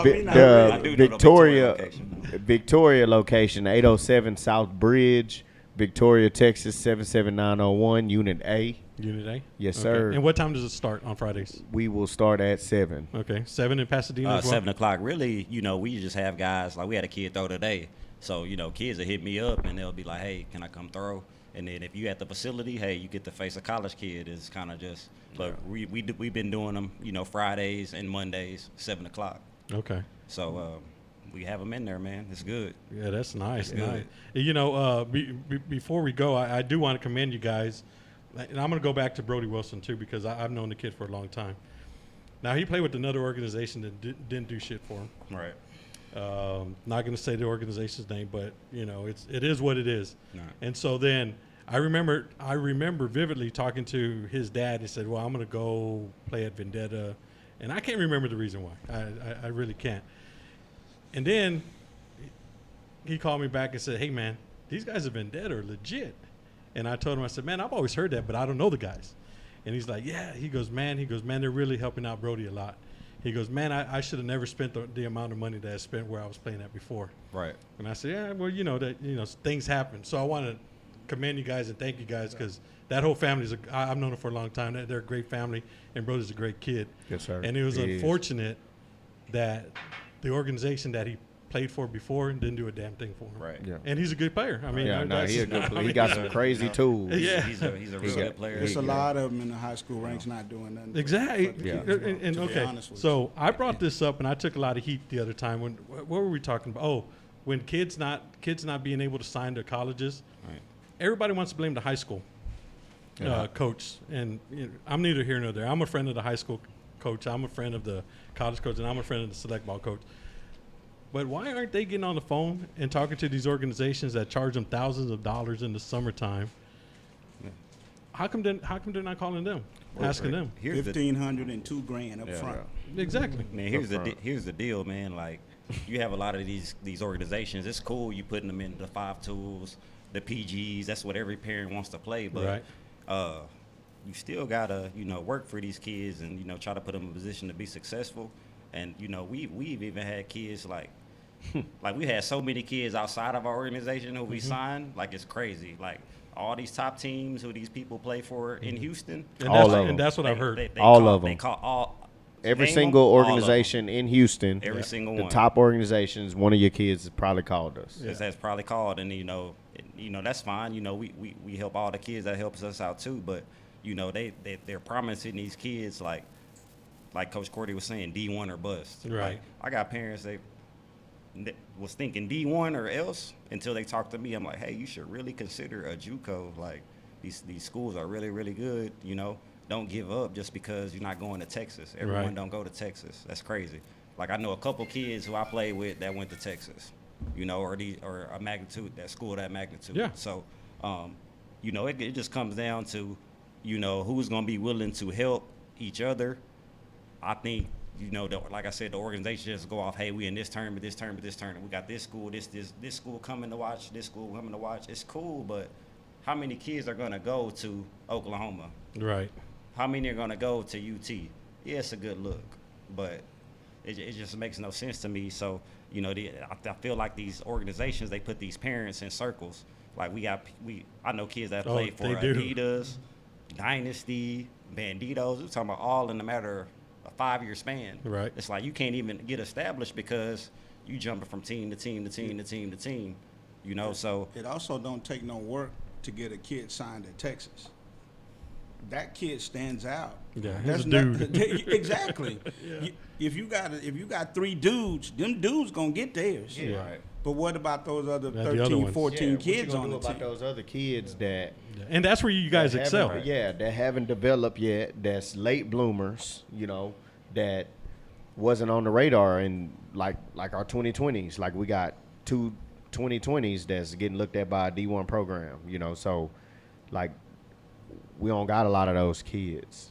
So what you gonna do about those kids that were sophomores when your dad or your mom wanted you to go to Texas and that's all you needed to go to a D1 program, or Right. we not playing no more. Right. So I mean, we find schools that fit the kids. Okay. Schools that fit the kids. We asked the coach honestly, hey man, do you think that such and such will be able to go in your program and be able to compete from what you see on his film? Yeah. And they say yay or nay. Just give us your honest opinion, because guess what? Like, we're not bragging or boasting, but we got 10 other schools that might be able to take him. to be able to give him an opportunity to get on the field early, Right. not get there and sit his ass down for a year, you know, and then whenever he blossom or whenever somebody go down, then you throw him in there, you know, or he sit and he don't get to play, and then next year because he ain't get to play, he one of those weak-minded kids that go back home, Yeah. you know. Yeah. I see. Y'all see that? Cookie wants you guys to play in the Texas Showcase circuit. There you go. Yeah. Shout out Cookie real quick. Yeah, what's I up, got Cookie? one question before we go. Yeah. And I asked this already, and you laughed it out, but you didn't give me no answer. All right. Why is it so hard to keep teams together on this side of town? It's a good question. You want me to tell you the truth? And I- Because they're Mexican and everybody has their own agenda. No, I That's the wouldn't real say 'cause they're reason. Mexican, Nah, that's 'cause the we're real all reason. Me and Coach Corti always say they on their own plan. Yeah. But Exactly. I will agree with exactly. what You And they're tell- Mexican. You can't tell me it ain't good talent because Deer Park and LaPorte have Good quality, talent. Yes, quality They got good teams. kids. Yes, sir. Good Hey, kid. and me and Steve talk about this all the time. I mean, look, if we honestly put all the Southeast kids, not just Yes. Pasadena kids. What's like your the answer, South- Sam? Southeast, yes. I think we could dominate the Southeast area of the United States. That's the honest truth. I personally feel like the best kids Yeah. are over here on the east side. Yeah, for That's sure. how I feel. Yeah. Baytown, Yeah, but- Pasadena. You know, I'm with Steve on that. Like, I don't think it's a Mexican thing. No, but- no. It's We a- want to it's be a- real. It's That's it's the a answer. own No. agenda type deal. Just, Yeah. I mean, everybody. Man, I we're don't know. not trying to lie. I mean, That's, because it's not, exactly what it is. But it's not just Mexicans. And here, I Steve. stand You know by what I it. mean? You can quote me on it. No, I don't know. no, That's that's just- what it is. that's I had one kid over here. Kid name was Cody Eves. He ended up getting He drafted. went to Rayburn. Yeah, no, he went a to year, and then went to Memorial. Memorial, yeah. And I think his brother, Kyle. him now have Yeah. 3K, Yeah. and but he never played. You know, he played for me out of Humble for a while, and then he went and did some other things. But he never played on this side, even though he lived over here. So I mean, it's a question I've always Yeah. wanted. I've always wanted to know because Yeah, it's, no. it's good Yeah. talent, Yeah. and y'all have good teams. But after the spring, It always happens. 3 different ways. Oh, On that ride coming 3 home from the different World ways. Series, yeah. hey, but it only takes one. I'll be honest with you. It only takes one organization to make that happen. I mean, maybe it could be you guys. Yeah. You never know. Man, that's what we shooting for, man. I'm from, like, I know Coach Kevin a little bit more north than me, but, you know, I'm from LaPorte, so, you know, I like all the kids from this side of town. I feel like kids over here are blue collar, just, you know, just how they grow up, Yeah. where their parents work, things like that. And, you know, I like these kids. Now, we got kids from all over. We don't discriminate. Like, Yeah. talent is talent. If you want to develop, that's fine, but I really like the kids on the east side of town, for sure. We're gonna have to get together, Coach, and try to see what we can do for the kids. out Yeah, there. absolutely. Before we go any For further, sure. can somebody shout out Bill Brown? Y'all know him? Oh, Bill Brown, that's Miles Brown. I think he's a 12U out of Deer Park. He used to Yeah. play with us. So we love Miles. That He's was popping actually on the kid I was talking about was who he? gave us 5 bombs. So shout out to Miles. I know you can take it, man, if you listening. Oh man. Go ahead, Sam. Lay him out real quick. Yeah, because he kept on saying, shout me out. I'm like, man, can y'all shout him out? There you go, Bill Brown, or Miles Brown, I'm sorry. Yeah, man, so, you know, we're waiting on Sam. Sam says he has the answer since he's been down here for 16 years. So All we're, right. we're waiting for you, Sam. Yeah. So, hey, real quick before we go, the winner of the Pete Rose Giveaway Challenge, Who won it? sponsored by Frank the Tank, Team 7 Grillers. Who won it? Did he win it? Steve is Santos Saldivar. Santos Saldivar. There you go, buddy. Come back and pick No, up no, your... don't come back. We'll take it to you. Well, man, Frank will take it to anyways, the Pete Rose jersey will stay here. If you want to donate it to the Wonder Podcast, you know, you're more welcome to. But shout out to Santos. What was the count on Santos? Hold on, let me get it. I think it was over 100. 136. 136 likes, guys. Wow. So shout out to Santos for putting in that work. Man. You probably worked hardest today than he did all week. So shout out to Santos, man. Oh, man. Well, Frank, you okay with that? All Well, he won. Hey, I hey, mean, challenge is a challenge, huh? That's right. he won. I mean, the number doesn't lie. Everybody had the same opportunity in the same time. Yeah. Hey, Frank, I got a DM. Where can we find these Frank the Tank barbecue shirts at? He got them. All right, everybody, send a DM. Real quick, follow the Frank the Tank Team 7 Grillers Facebook page now. If you got a group page invite for me, just like it, man. Oh, so we're going to have an answer for you. So Sam from Vendetta Baseball is calling in. He's going to give us his Okay. I think he said he had 3 reasons to answer your question. Sam, you there? I'd like to know. Yeah, what's up, guys? What's up, Vendetta, guys? What's up? What's up, Sam? man? What's going on? Hey, not much. So, I mean, I've been here for 16 years, and if you can make it out one World Series without your team breaking up, without losing more than 4 players, you did a pretty damn good job with this part of town. The main reasons, man, I'm gonna tell you why. Every dad on this part of town think their kids are fucking shortstop. Yep. Every kid on this part of town thinks his boy is a first baseman, and he's 5'1.5". Every boy, I mean, it's those reasons, and because as soon as they don't get their way, they start a team. Mm-hmm. And it goes from being on a good team to being on a drinking organization. Being part of a drinking team, the parents just want to barbecue. Yep. Share, Legend, drink. legend. Now, it becomes a social. It becomes more of a social club, not a baseball team. Yep. I You're mean, right but- about that, but, man. I mean, yeah. So I mean, the biggest thing is it's egos, Facebook, and then on top of that, more than anything, they all trying to position themselves to local high schools a lot of the time. I mean, if you watch a lot of them, they try to stay. I mean, I've seen some kids. If there's 2 kids that play middle infield, and they're going to the same high school, one of the dads would go and start his own team. Yep. And they do that, but they figure that out usually around 11 or 12, and then the funny thing is those 2 guys are usually the best friends of the 2 main coaches, and next thing you know, they talking shit all over Facebook, all over, and then the kids. The funny thing is the kids are friends, but they just can't stand each other. He ain't lying about know, that. Hey Steve, real quick, What's up?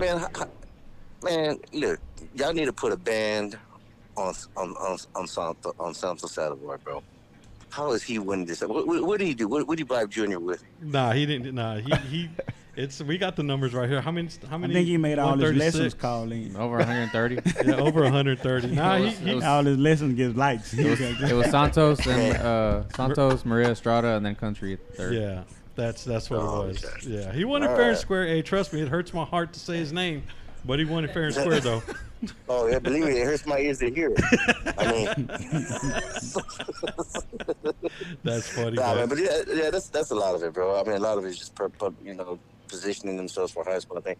But more than anything, it's ego, and there is some truth in what Steve says that machismo, I think, has a lot to do with it. Nah, I for said his bad- Mexican. I said Mexican. And but I'm gonna think, to be honest with you, a lot of you won't find a lot of white kids on a Hispanic teams down here, and they'll drive all the way to downtown, or they'll drive to Baseball USA. I'll give you a good example. I got a kid that's been playing. He's a white kid. He's been playing with me since he was 5 years old. And every time we would go play, he was one of the dominant players on the field. He's one of the most dominant players on the field. And they were like, man, how the family got that white kid? Where's he from? He's from Deer Park. Well, damn, how the hell he got him? He's in Deer Park. And then, man, and I think I kind of told you the story, Steve, but I ain't gonna say it all. But yeah, they're like, man, they would try to recruit him. They're like, man, you ain't gonna get that kid from Sam. That kid be staying at Sam's house. I mean, and then when they found out his cousin stood at my daughter's quinceañera, they're like, oh, yeah, forget that. That ain't happening. I said, nah, so they most teams already given up. Like, I'll blast them, like the Bengals tried, like they tried for like 3 years, but whatever, AJ, right? So That's funny. That's nah, funny. man, but I mean, AJ's cool and all that, but nah, just long story short, they try. I mean, it's a lot of those. A lot of it has to do with the egos, though. Yeah, of course, man. Well, thanks for calling in, Sam. Yeah, man, no problem, guys. Y'all have a good weekend. All right, too, I'll you call too, you Sam. tonight. All right, thanks, Sam. All right, brother. Uh-huh. Yeah, so there you have it. That and he's right about that. About after the World Series, man. On this side of town, it's You said he gave you 3 answers. It's breakup time. it's Huh? breakup. If you're in Dallas, man, you're broken up by the time you get to Madisonville. Yeah, that boy said ego, Facebook, and positions. We were way off of that, huh? Oh yeah, to all the coaches, no, none of the kids on the 9U are not my kid. Every black coach, if there's a black kid on the team, that does not mean that's his kid. And me and Coach Corti don't have kids. I don't have no So, kids. Not having none anytime soon. Nice. My nice. kid's 3 years old. He's not ready yet. Not yet. All he can For do you. is For you. all he can do is hit. Hey, we He gonna don't want to have learn how to link catch. up. I got a kid turning 3 in November 26th, so there you go, Coach. All right. Yeah, Hey, my I can kid. play. my- You my can kid- scream at mine. I don't care. Say, my kid might be with the Bandito. He don't even want to wear his glove. All he want to do is hit. He don't even want to play no defense. He's looking to be a DH. I don't know what's wrong with him. On the black team or charcoal team? Oh, he might be on the gray team. He might be on that charcoal, man. I don't know. Oh, that's funny. Oh man, well, coaches, man, thank you guys for coming in. I you know, it's our pleasure for having you guys here. Thank y'all for having Thank us, y'all, man. man. Appreciate it. I'm Appreciate glad that. I finally met you three guys. Yes, sir. Like I said, I heard a lot of good things. I've never heard anything bad about you guys, and especially when Odie told me about how you guys helped Brody out. So anybody that's nice to the Wilsons is obviously going to be nice with me, or I'm going to be in good graces. So, man, just thank you guys for that. Coach, anything before you go? Man, just get between the lines. You know, we ready to match up. Me and Coach need to hang out, man. Coach, how about you, Coach? I mean, really, you know, Vendetta, you know, we up and coming, and you know, all three of us, we making a push. So, you know, we'll compete with anybody. Good. For sure. How about you, Coach? I'm gonna say, man, y'all, the people that all doubted what we do and how we do and kind of question it or whatever. I'm glad that these three guys stuck to the guns. Mm-hmm. You know, stuck to the guns. I told JB from day one, whenever I told him the name that I wanted to change it to, we gonna stick to the morals. You know. And I'm glad that we stuck to that, and I think that we've been building character in the kids from the bottom all the way up to the guys, especially the guys that's graduating this year, because a lot of them have been with us for a while. Nice. And then the guys after, y'all be ready to work, man, because I think me, Coach JB, and Coach Kevin are more hungry than any, because I think we about to make a push to separate ourselves with everybody. Good. Good. Awesome. Good. Awesome. And I can't wait to see that too. I can't wait to see that as well. But again, thank you guys for coming in. Appreciate it. Thanks for having us. Thanks for accepting the invitation and also coming in Yes, sir. and chopping it up with us. So look forward to seeing all of you guys on the field Yes, sir. when June 15th. June 15th, man, but you never know. I mean, The governor. Coach Kevin saying maybe June 1st. Oh, Yeah. that Monday and Tuesday Yeah, tournament. they trying Coach? to pull the trigger Oh. real quick. Oh, Larson man. have us playing out there in the parking lot on the Gravel. on the beltway somewhere. Out here. Oh, man. Throw down some bases. Everybody bring some bases. Hey, you better watch out. You're going to get that 8 o'clock game with the rack. They already getting it to me. We get it all the time, and we come from Victoria. We got 8 o'clock game, but your ass there Man, at you gotta 7. you gotta be able to call him up and tell him, hey, man. We don't complain, man. We don't complain because it's good for the kids, in my opinion. Okay. They need to be. Okay. They need to be ready to play baseball whenever. Okay. Well, know. you know what? That's a different take than I would have said, but now that you said that, yeah, probably so. they need to be ready to play whenever because. Man, but as a parent, I'm complaining for Oh, Victoria. they complain all the time. Yeah, that my parents They get complain mad at us. all the Oh, yeah, time. of They course, get yeah. mad at us like we set the schedule, like we want to be up at that time. I'm on the road in Victoria at 4:30 trying to get here. Dang. You know, I'm and- never going to complain Yeah. again from Sugarland. Yeah, I make that maybe ride. the first night. Yes, but- you will. Yeah. The first time I see us in rack, man, I'm telling you, I'm blasting Eric and Larson too. Shit, I'm driving and calling them in the morning like Wake 'em y'all up. Oh man, that's funny. But yeah, thanks again for coming up. Julio, anything before we go? What you got going on this weekend? No, not much, dude. Man, a few words. I want Hey, to say Memorial Weekend, though. hi. Yeah, it's Memorial Day week. I want to say hi. Y'all To, have a good Memorial Day, everybody. yeah, For sure. want to say hi to my daughter Brittany and son Brendan, who keep on telling me hi. Junior, what you got going on this weekend? Man, I'm just gonna kick it, do a bunch of house cleaning, and try to enjoy Labor Day, man. I mean, I know everything's Memorial Day. open. Memorial Day. Memorial Day, yeah. Try I'm the same way, too, yeah. you know, just try to Just chill. hang out. I'm going to Scrappy. I don't even care if it is select level. I'm going to watch some baseball. Hey, I'm with you, Coach. I might go out. I mean, I think Steve said we got practice Sunday. I don't know. Yeah, well, but tomorrow, man, I gotta go furniture Or it's shop. canceled. I'm I'm going gonna furniture enjoy shopping my, tomorrow. my Memorial Day. This is my first time and having one in like 7 years. Really? So Oh, I'm gonna go- nice. Enjoy it. I'm gonna go enjoy it. Just Usually don't we sleep playing in, on because this then weekend. by the time you wake up, you'll be like, damn. Nah, bro, I there can't it goes. sleep in. I can't slip in. I'm like a crackhead right now, dog. I watch some 4-year-old T-ball right now, bro. Hey. That's like Darren bad. Larson. I'm bad right now, bro. I ain't gonna lie. Oh man, so yeah, I'm not forgetting it. So we want to shout out to Gabriel Ibarra the third, who's graduated from high school and then also going to the Army. So Nice. Maria Estrada's nephew, and we're also going to give you that shirt. So T-shirts. Yeah, two Don't shirts. get your shit. Shout out to Okay. all the 2020 grads. Yep. Yeah, for sure. All the True. 2020 grads. Yeah. Make something best of the worst. Yeah, and that's they got a raw deal. Yeah. They got a raw deal. So hopefully, they'll be able to make some good out of it. But I tell you what, man. So it was a great show tonight, gentlemen. Yes, sir. The Junior, we're gonna have hopefully we're gonna have a great Memorial Day weekend. Oh, yeah, anybody barbecuing? I am. You're barbecuing Tomorrow. Okay. Where at? Victoria? In Victoria, Yeah, at the I was building. gonna go try to take a At plate. the building. I'm less than a man. I don't know how to barbecue. Bro. Yeah. I ain't gonna lie. I ain't gonna do Kevin it. don't know You how to kidding deal with me. charcoal. It's all right. I'm hell on the grill though. That propane, I propane with the I'm best. not messing with the propane, but I fuck with the charcoal. Oh man, but yeah. So hope everybody has a good weekend. We want to thank Frank the Tank again, and Frank the Tank Team 7 Griller. Excuse me, I'm gonna get it right one day, Frank. We also want to thank Issa Cookies, Rick Web Design, Senor Spitz, Sunflower Seeds, C4 Bat Company. Did I miss anybody? I got and Ferrari Michelada Mix. I've also Issa Cookies doing like a sponsor for like high school seniors at the shop Sunday. So I'm gonna go ahead and just announce it. 2 high school seniors that are signing to college. It don't matter if you went JUCO, D1, D2, whatever. Hit me up. I'll sponsor you for this weekend, and we'll give you a little nice cookie basket for you guys. So just reach out to me via DM. Only the first 2. Good. Frank, anything you want to say before we go?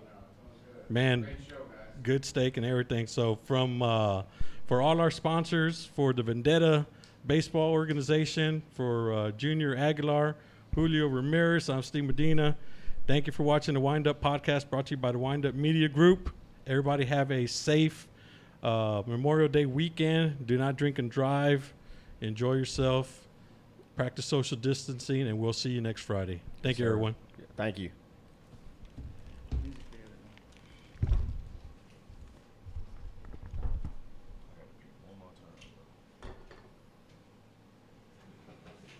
Hey, for real though, you're right here down the street, huh? I'm right down the road, right around the corner. Man, we're gonna have to do something.